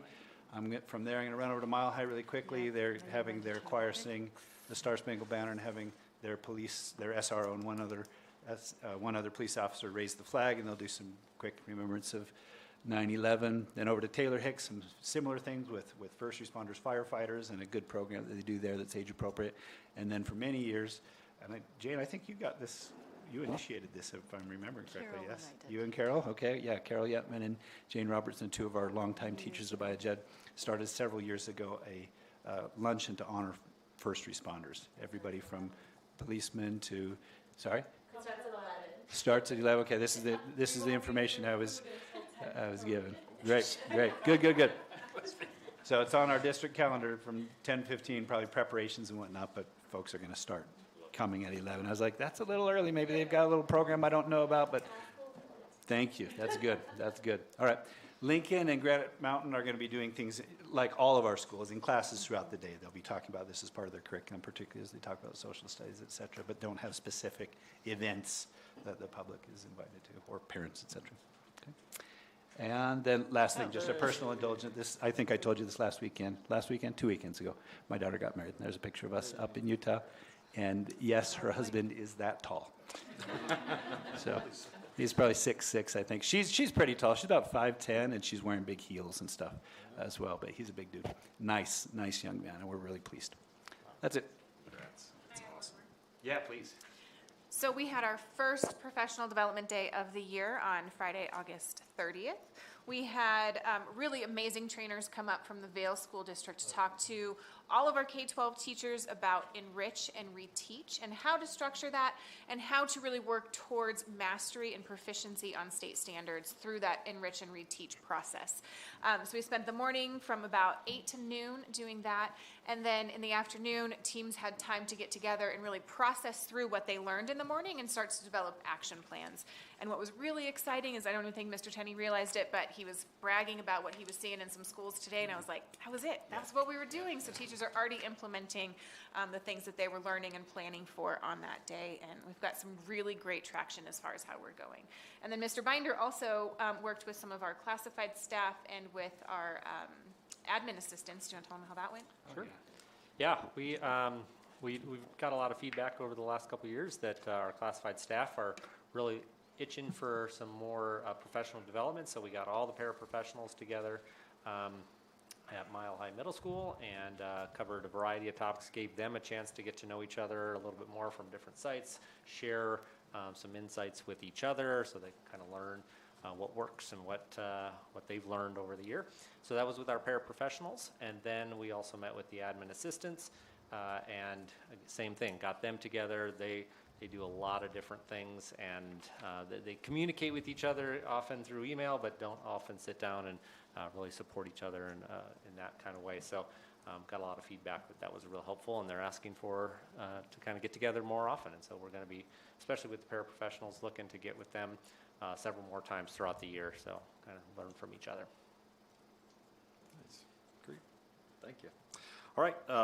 Item 7A2, governing board members. Any current events, Andy? Yeah, so I had a chance to meet with Mr. Neely at the high school a week or so ago, maybe 2 weeks ago. The big thing that we talked about was the change in the cell phone policy and how they're really implementing that and backing that up.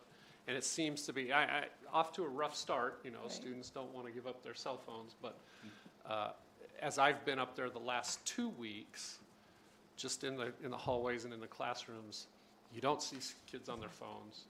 You don't see them using them, and you don't see them in our little group that is not a class, but is an excused time for the kids to be there. You don't see them getting their phones out and playing on them during our time. I had a kid today that I had to tell, keep that phone, put away. But so it's having an impact, and the kids are not using their phones on the same level that they used to. So I think that's a positive thing. That it's going to take time. It's not going to happen real quickly, but the culture's changing. The other thing, and I know I've talked about music a lot the last couple of meetings, but we went and visited the orchestra class, and I was just amazed at the number of students in that class playing stringed instruments and how well they were doing. It was unbelievable just to see that come back. Having had a band kid, to see that coming back is fantastic. So, Yeah, those are programs that took a big hit with COVID, and it's super cool. I was asking our music teacher at Granite Mountain how many kids. She's got 110 kids in her band. Does she Wow. really? That's And amazing. there's almost that many at Mile High. And what about band this year? Do we know what it's at? At the high school, there's 40-ish So not as kids. high as So I thought. yeah, Okay. it's smaller than it once was, but yeah. it's certainly bigger It's than it going was 2 bigger. years ago. Okay. yeah, that's it for me. I attended the ASBA Law Conference, 3 days down there, and it was pretty interesting. We learned a lot of things. The breakout sessions were really comprehensive. I was real glad to be there for that. Saw it done this month. Thank you for making the effort to be there, Linda. It was good. Went to AJ Meet the Teacher night, which was kind of fun, and got to see the newly repaired library, which looks great, and got to spend some time playing Legos with the first graders on the floor, which was my highlight of my night. And then I went out to the wildflower, community wildflower celebration at the Nature Center, and got to see Ellen in action. Doing her thing. What a find! She's a good one. We got to keep her. So that's pretty much it for me. That's great. Last weekend, we had a big event for the Boys and Girls Club, and I bring that up because they do a lot of after-school programs with us, homework programs, and I think it was a record-breaking year again for them. But I do want to highlight some of the people that were there because they are all grads or parents from PHS or from PUSD. So Leslie Costas actually raised $102,000 alone just for her dance. Mother of 3 boys that are in PUSD. One is already graduated. Yeah. Rachel Sardi, who's been been teaching at Vi Judd and here and there. And I was in her classroom 2 days ago. Yesterday. That's amazing. Conrad Jackson, who was a teacher for us as well, who was a star athlete in his own right in the high school years, and then went on to be a firefighter and also a hot shot. Dre Caldwell graduated from PHS. So did Jillian Hawley. Mallory Barrett, who coaches our pom and dance team at the high school and has for many years. It's Malcolm Barrett Jr.'s daughter, and her and Paul Hicks, who is a former graduate as well, won Best True to the Era award. So pretty neat. But they filmed it all at Prescott High School. So they opened up the doors, the high school, and several of us got to wear Letterman's jackets and do a cameo on there. So it's pretty cool to break out the jacket. Letterman's jacket still fits you? It barely did. That's right. So. My wife wears mine. Yeah, right. So Lincoln Elementary at Fall Carnival's coming up September 24th. That was a big event, great attendance and great sponsorship there. And we also have the gate testing that is, the questionnaires go out, and that's going to start on the 23rd, so gifted and talented education. Parent-teacher conferences coming up the 12th and the 13th, right? We're doing that, Thursday, right? And then our mountain bike team went up to Flagstaff and got drenched, but we had some pretty good rides before that. And I think it's Carrie Wright's son. Oh man, she works at Lincoln. Anyway, he plays second overall, so pretty good for our team. And then we had badminton beat Millennium, Cactus, Horizon, right? Did you know that at all? Yeah. You're not doing a sports report tonight, are you? All right, I'll take it tonight. Did you do my sport? I did pretty good. Volleyball? What was your? I golf. That's the golf. Well, hang on. Give me a Girls minute. I did golf not won. give. Golf one. Okay. Girls golf. Make sure Girls you golf. include that. We're not a boys team. That's what I'm talking about. Darn it. Very good, very good. Feel free to include it next week. Don't Yeah. worry. Volleyball's doing great. Football's 1-1, right? Doing great. And I did forget the golf. Yeah. Flag football starts their inaugural season on the 13th, or against 17th. Bradshaw, right? Yeah. Their scrimmage is the 13th, and their first game is the 17th. So it's a scrimmage on the 13th. Against Bradshaw. We are not playing on the 17th. The Okay. theme is USA, and we hope to get a lot of participation for their first USA on the 13th. The 17th. 17th. Thank you. So the The 13th, scrimmage against Bradshaw is the 13th. Okay. Scrimmage at the high school. 4 o'clock. So we got. I believe so. Okay. We'll 5, get there. something like that. We'll get back to the community. That's awesome. All right, I am going to go to our student reps, even though they're not formally in or voted in yet. We will but, in a minute. But holy cow, yeah. All right, Carly and Vanessa, you have any updates? I would like to do some. We had our Yeah. Spirit Conference. yeah. Student Council did. That was August 29th, I believe. Student Council is part of a big organization in Arizona called Arizona Association of Student Council. We hosted a Spirit Conference here, and when we talk about other schools, we got the most participation from any Northern Arizona Spirit Conference prior, and I've been to 4 of them. This is my 4th one. We finally hosted it, and we do get a lot of love from schools, Northern and from the Valley, about our school environment, our school participation. And it's something that is a reason we host it, is because we have a good rep, is essentially what I'm trying to say. We work really hard. We win Kindest Council this year at convention, and some of our underclassmen, Bridger Mangum, he is the sophomore class president, and Sadie Duggan, she's our freshman. They plan this January to bid for convention, which is 3 years in advance. So I definitely hope them the best there.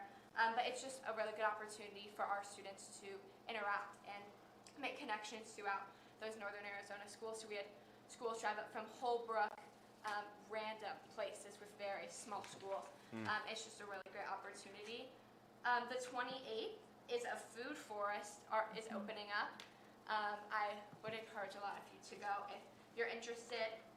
I know it got a really big grant through PUSD, and they worked really hard on it. I know it's supposed to be one of those big connecting events with city councilmen and things like that. We're also doing a coat drive at the school. I am shouting this out because I took a lead on it. It's with Teens Closet, which is a local organization in town. I think this organization is important because it helps the youth in our environment with things like coats, a problem that Sue, I know myself, wasn't a problem growing up. I just had them in my closet. But Vanessa and I, people in our classrooms may not have those opportunities, and we may not even know. So if you have students, even if they're at smaller schools, I think we can definitely work on, getting them all the coats possible. It ends at the end of September, so we still got some time. It's really important to myself. Thank you. Vanessa. All right, so I feel like Carly pretty much summed most of it Sure. up. Aside from that, I just know was doing the farm to school, and they, if I'm not mistaken, they collected around like 28.5 pounds of vegetables. Cool. So I think that's such an awesome thing that we're providing for our schools and our students, knowing that we're getting fresh produce for them. So yeah, I think this is definitely something we should totally keep up, maybe include into some of our other schools, like if I did at Taylor Hicks. Oh, sure. Yeah. Thank you. Excellent. Thank you Great. both. Very important. All right. Any community comments shared with the governing board? Any from the board? The only one I had was a request to discuss safety after the school shooting, but we did that, so thank you. All right, check. Excellent. All right, moving on to item 8, action items. 8A, consent agenda. Are there any items that we'd like to poll or discuss for the consent agenda? Okay, I have a couple. One is item 8A2, that's the donations, and I just want to highlight those. So we had several this month. We didn't have many over the summer that we didn't highlight, so it's nice to see that they're coming back in, and these are tremendous. So donation from Susan and Raymond Breeden, and a check for the amount of $1,000 for the Lincoln Food Banquet.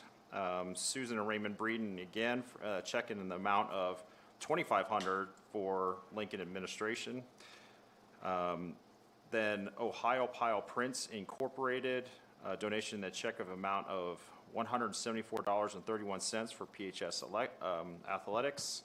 Front Stream SPV LLC, a donation for $52 to the Lincoln admin. First Congregational Church, $150 for outdoor education. And Henry Dahlberg Foundation, in the amount of $1,000 to the Granite Mountain Camping. So tremendous thing there. Then the other item, and I just have really a question on this, and it kind of goes into the protection we're providing for our students and staff. And I noticed on item 8A6, consider approving the following government purchases cooperatives. There are two under the cooperative, and one that I'd like to highlight is the National Purchasing Partners Government and the SAVIC Group. Both have interests in providing public safety and law enforcement. Can you kind of highlight a little bit or what you know about that, Brian?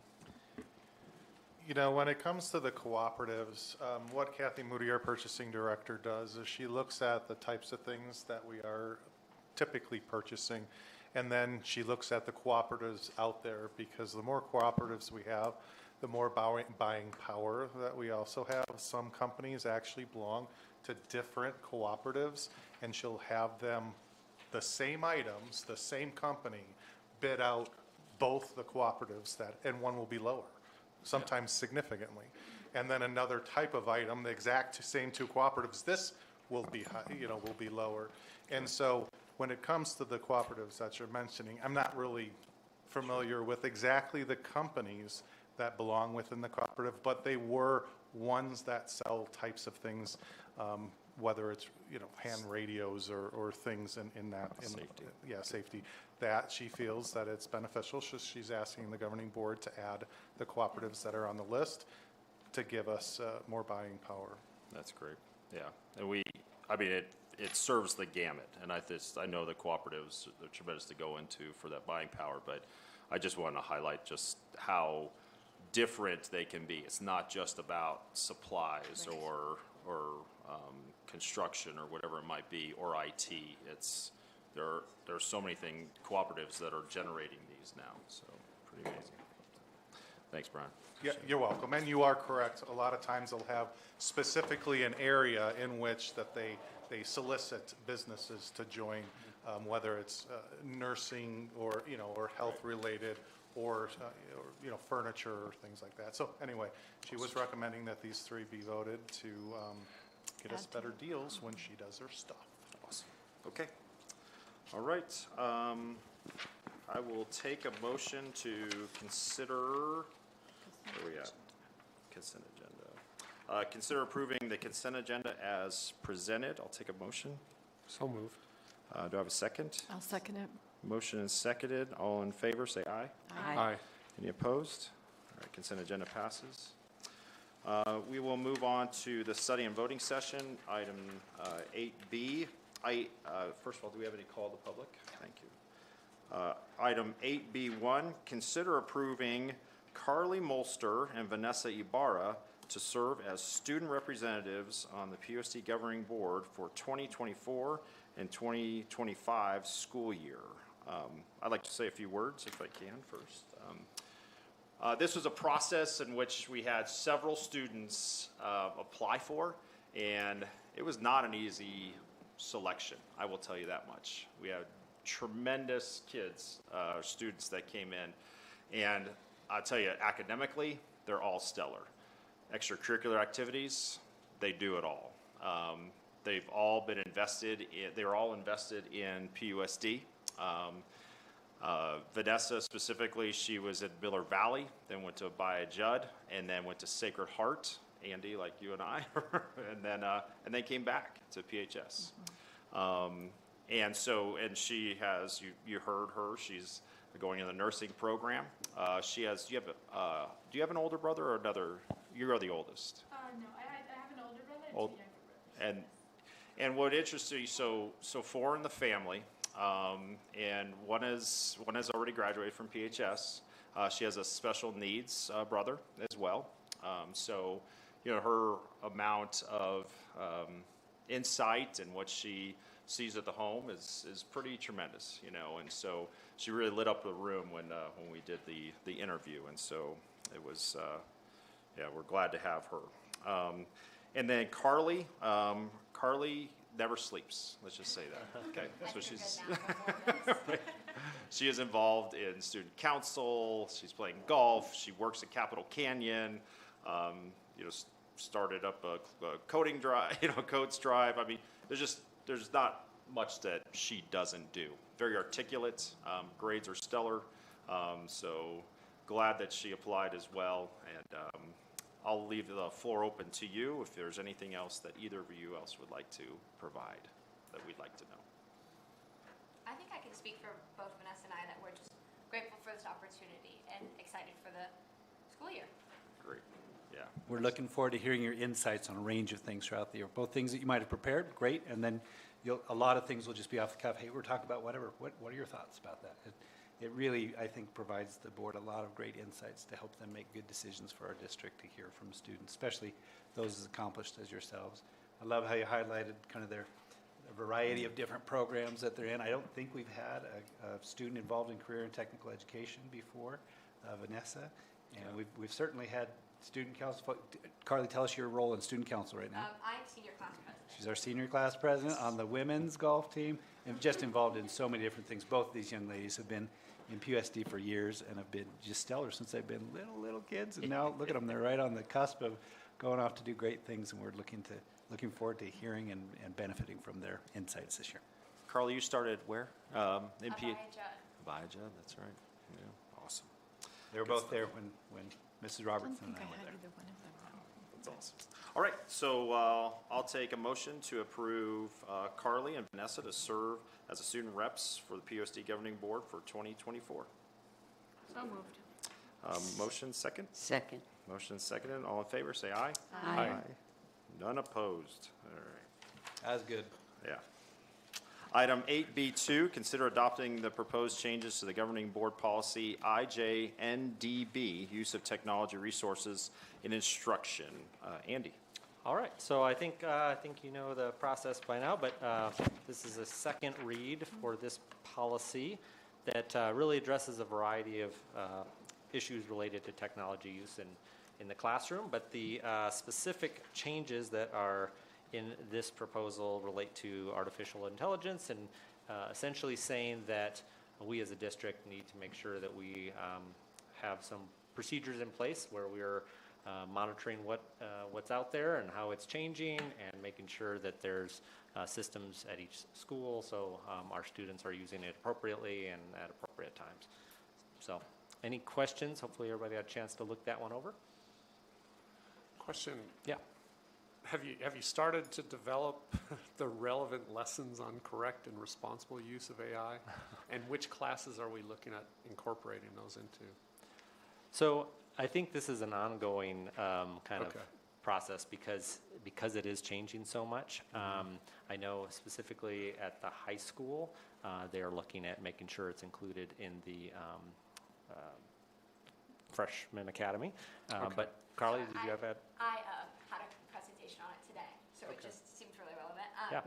Yeah, I am in dual enrollment English 101. We talk about the use of AI in writing because that's where it's really hitting home.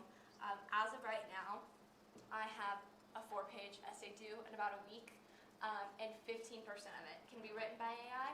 The idea is that the tools of AI in at least my specific English class is that you can use it to, help revise, but that is, where you kind of draw the line. That's a perfect example of what we talked and shared with you before, right, on the first reading with the red, yellow, green. Red is most of the time we're not using this at all. Yellow is under certain circumstances with specific parameters that are based on what the teacher wants for that. for that particular project or assignment or whatnot. They say, okay, you can, great, sounds like in this case, 15%, use it this way, et cetera. And then green is we would lean heavily into it and say, hey, we're learning how to, the assignment is AI. We're learning how to use this. Linda knows, right, at our law conference, a huge portion of what was presented to us it was really a good presentation.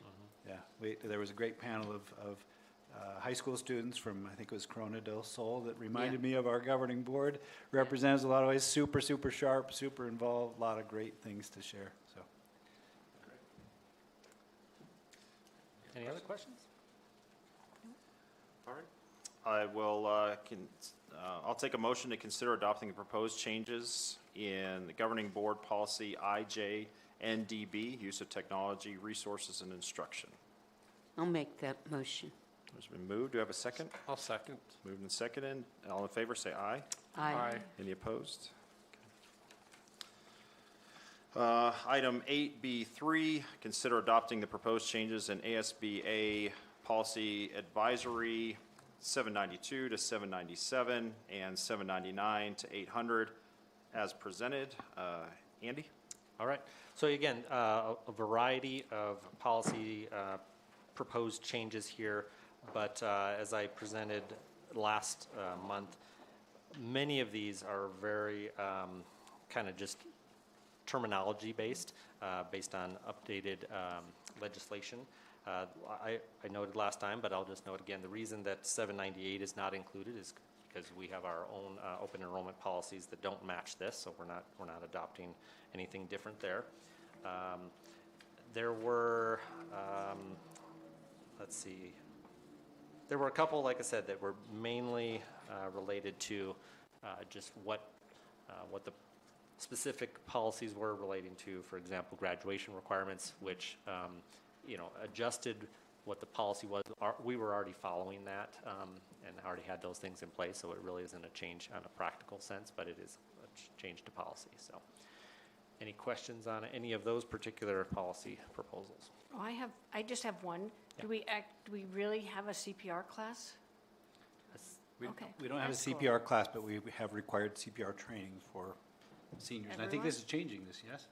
What's the change to that? Remind me on CPR. But It says we have to have one class It's or a grad. something. It's not a class in and of itself. I mean, it's not it's one. It's period. introduced in our freshman PE classes. The training is okay. right. And if students don't have that, it's required. Has been at least required for graduation in Arizona, unless a parent signs a waiver saying they don't want their child to participate. I had a problem. There were several dates that were just left blank. It was like, on this date, we will do this. Can you reference? One was on JFB-R. I did these upside down, so I started at the bottom. It's like by this date, we will have, whether we have openings or not. So JFB-R is, again, we're not making any changes to that. That's one of the ones that we're excluding. Okay, it was on the book board. I just. Right.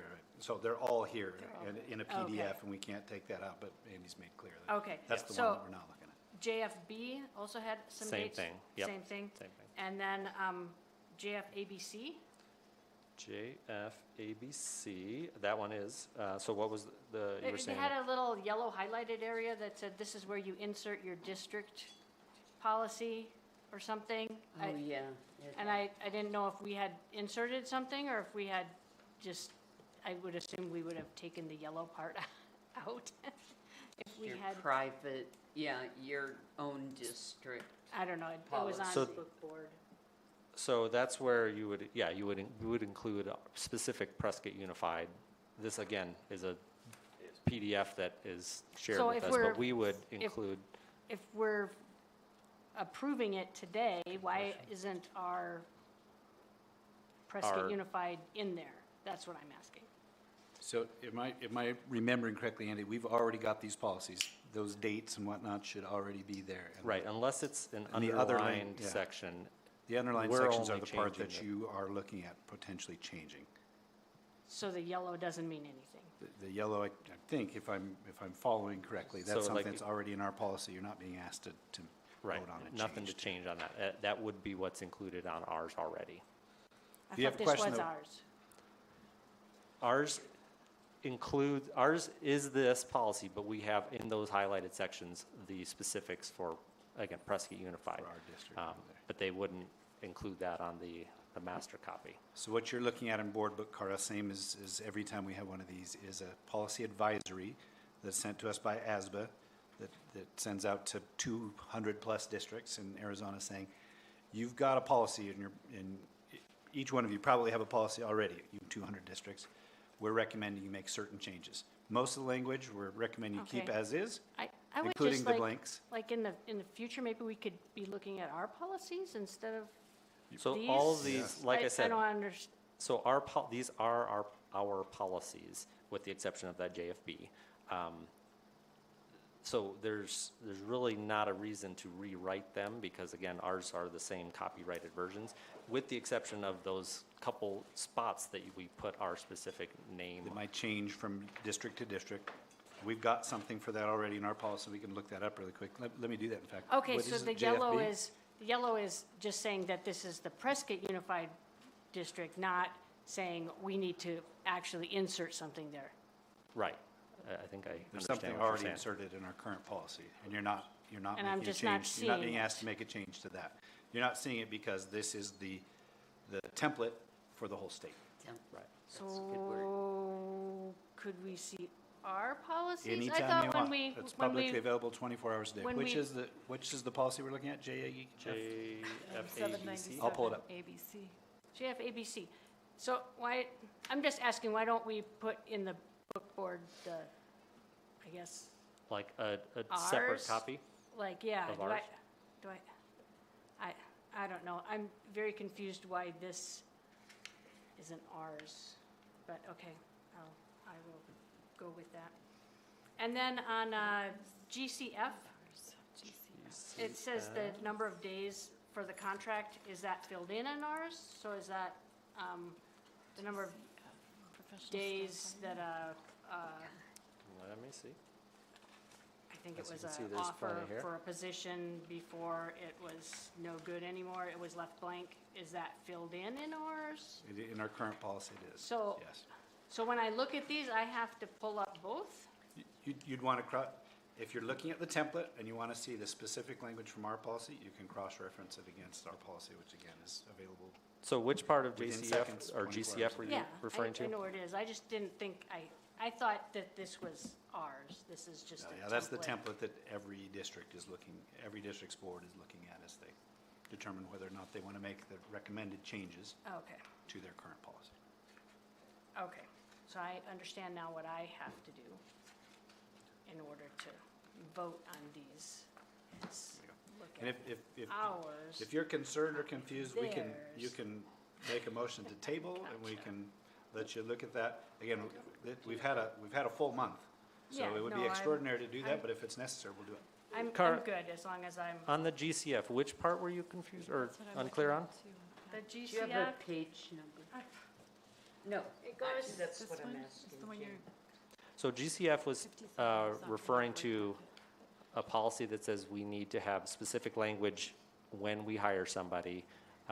Again, relating to a recent change in legislation about what we're asking, making sure that they're, not yeah, include dangerous crimes against children, things like that. And it said GCF, and I saw this blank, and it was where it said how many days an offer was valid for before it expired or something. Yeah, if you, Seemed I'm not to sure what you're referring to, Okay, so if you can show it to me, I I can try to just- where did you find it? clarify a little better. In the book board. 30 days is the answer from our current policy. Okay, thank you. That's all I needed. Okay, I'm good. All right. And that could differ from district to district in their current policy, which is why it's left blank as what's your district policy? Okay, so yeah, I was just looking for our district policy. Yep, got it. where the blank is. Yeah, so okay, I understand now, got it. Okay. Good. It might be good, though, maybe a recommendation, Andy, when let's scan through the template, and when there's pieces that, fill in the blank with your thing, we can We can, we can make that clear. In the fifth paragraph of policy GCF, there's a blank, and for PUSD, it's currently This is how we 30, fill it yeah. in. Rather than causing you to reference 3 different policies against the template. We can just give you the information. That'll make it easier. Does that work? Easier. Okay. If it's not too much work, otherwise I'll. No, we can That make shouldn't it be too hard. There's not Problems, too I'll many be of like- those. Sarah, I hope you're tracking all that. She's got it. She's I got it. know she does. Okay, Cool. thank you. All right, any other questions? Okay. I'll take a motion to consider adopting the proposed changes in ASBA Policy Advisory 792 to 797 and 799 to 800 as presented. So moved. Motion, do I have a second? I'll second it. Motion is seconded. All in favor, say aye. Aye. Any opposed? Motion passes. Item 8B4, consider approving the School Facilities Oversight Board terms and conditions for acceptance of monies from the Building Renewal Grant Fund for PUSD school sites. Mr. Moore. I could say as presented because we've done so many of these. Just, Right. it's just another HVAC, so. Just another age. Just another HVAC, and 7.5. we'll be having a few more in the upcoming months because of the trust issue that Yep. Mr. Tony shared. We'll be going through the school facilities board, but this is just a 7.5-ton, $33,000 HVAC.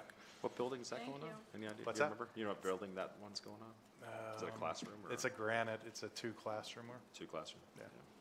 So that's needed for the winter months coming up. Yeah. Yeah, as well as right now. I mean, for- yeah. As well as right AC, now. yeah. So, All right. thank you for your consideration. Thank you. I'll take a motion to approve the School Facilities Oversight Board terms and conditions for acceptance of monies from the Building Renewal Grant Fund for PUSD school sites. So moved. I have a motion, I have a second. Second. Motion seconded. All in favor, say aye. Aye. Any opposed? Passes. All right, information and discussion items. The school board summary budget report, Mr. Moore. This is the first one, and it's not as presented, because this is the first one really of the fiscal year.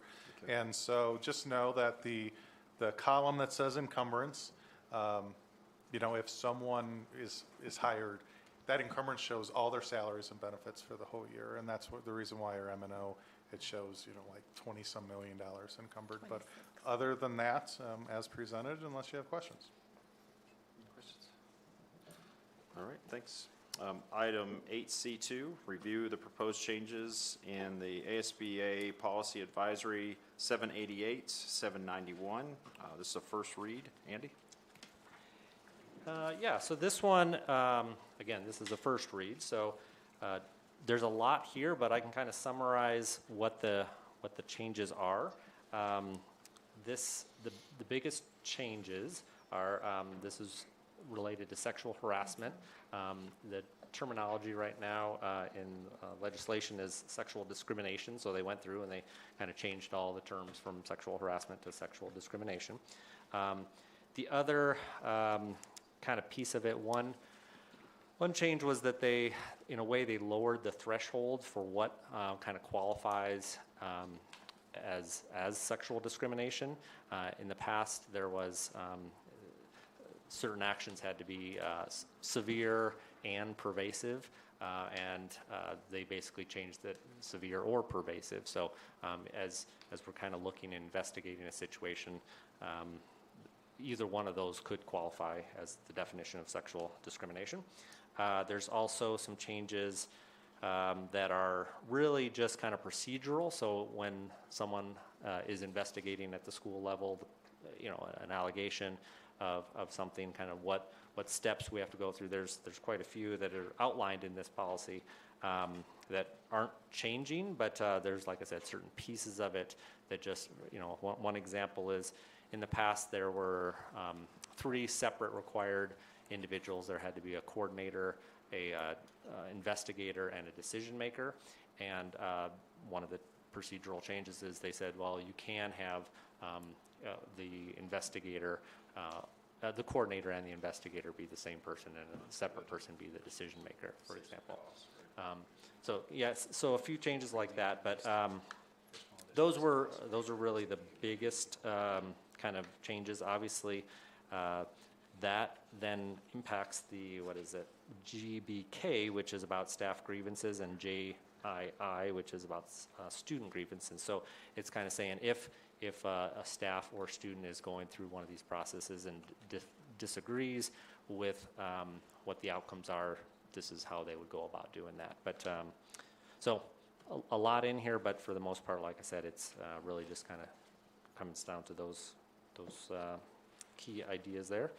So I'm happy to kind of sit with you and go through it in more detail over the next month if you'd like to I would ask questions. like to make a motion that we do not review this policy and leave our policy as is. It's not a voting item, so what do we can probably do that You the could do next that month. next time. This is the first read. That's probably what we'd have to do. It's an information item only on the first read. Today it is, So we didn't agendize it as a voting right. item. Next month But- we'll yeah. have. So it. Next month, there'll be a second read, and it would be Yeah. appropriate if you're opposed to it to Yeah. mention next that. month. So you could present, you can make that motion next month when we do the second read. When we put it under study and voting session. Because that would be next month. Okay, any requests? Just trying to avoid the whole thing. Just keep it the way it is, is what you Good. I don't It- understand why we're going over it, I mean, reviewing it. The law hasn't changed, state law hasn't changed, federal law hasn't changed. Usually those are the reasons we go over things. So I don't understand why we're even reviewing this policy. It's my quote. Okay. All right, item 8C3, request for future agenda items.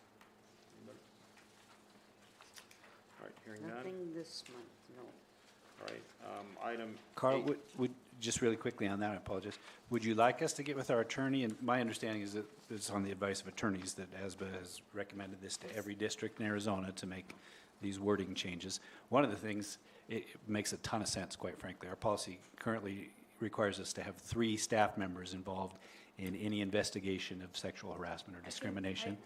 One of the changes that it's recommending is to reduce that to 2, which is frankly terrific. The only other change is changing wording, yes, from harassment to discrimination, and that's the only advice. A whole section where it doesn't have to be the victim that does this. It can be any person who sees something. And I just don't agree. I think it's going to be too broad, and it's going to take us into a place where we don't need to go.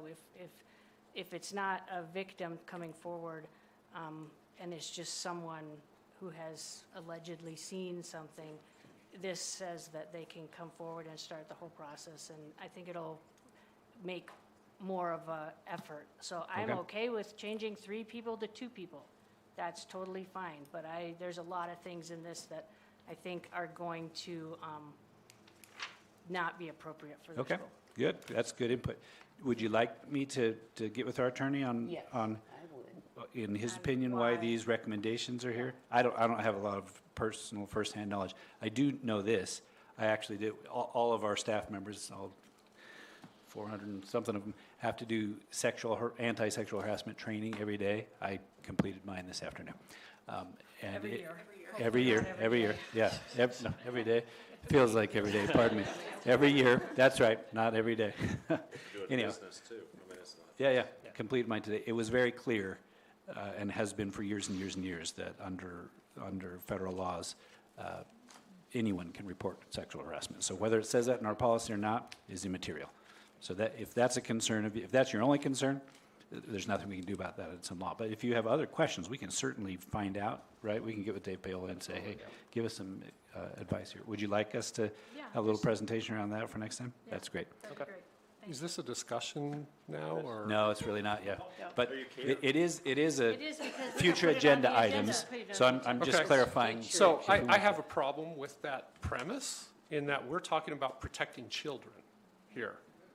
And anybody should be able to report what they view as sexual discrimination or That's currently harassment the federal against law, a child. whether we like it or not. They should be able to report that. So the premise of this discussion is off to me. Fair enough. That's fair enough. I just want that on the record. So what's your direction for me, Board? Would you like me to I give a would, day I would polling? say let's get with the attorney and get their feedback on it. Great. I think that's fair. And we have 30 days to go over this, to look it over. If we have any questions, we have Andy to pursue any questions that we have. We'll go over those when we do the second reading. So, Like it. you can vote it or not vote it. Good. Okay, thank you. Okay. So item 8C4, meeting dates. There's several items on here, starting with the 9/11 ceremony, and then we do have our regular board meeting October 15th after fall break. And you want us all there at 9:30 at Abaya Judd, right? Is that, okay. I mean, you can Okay. If you want to, okay, move tables. 9:28, 9:30, so. I'm sure there's some teachers that you could go do something. Okay, there we go. Thank you for that clarification. Just a little hungry. So after that. And Kevin will be there, correct? Okay, good, all right, good, all right, good. Thank you. Then we are adjourned.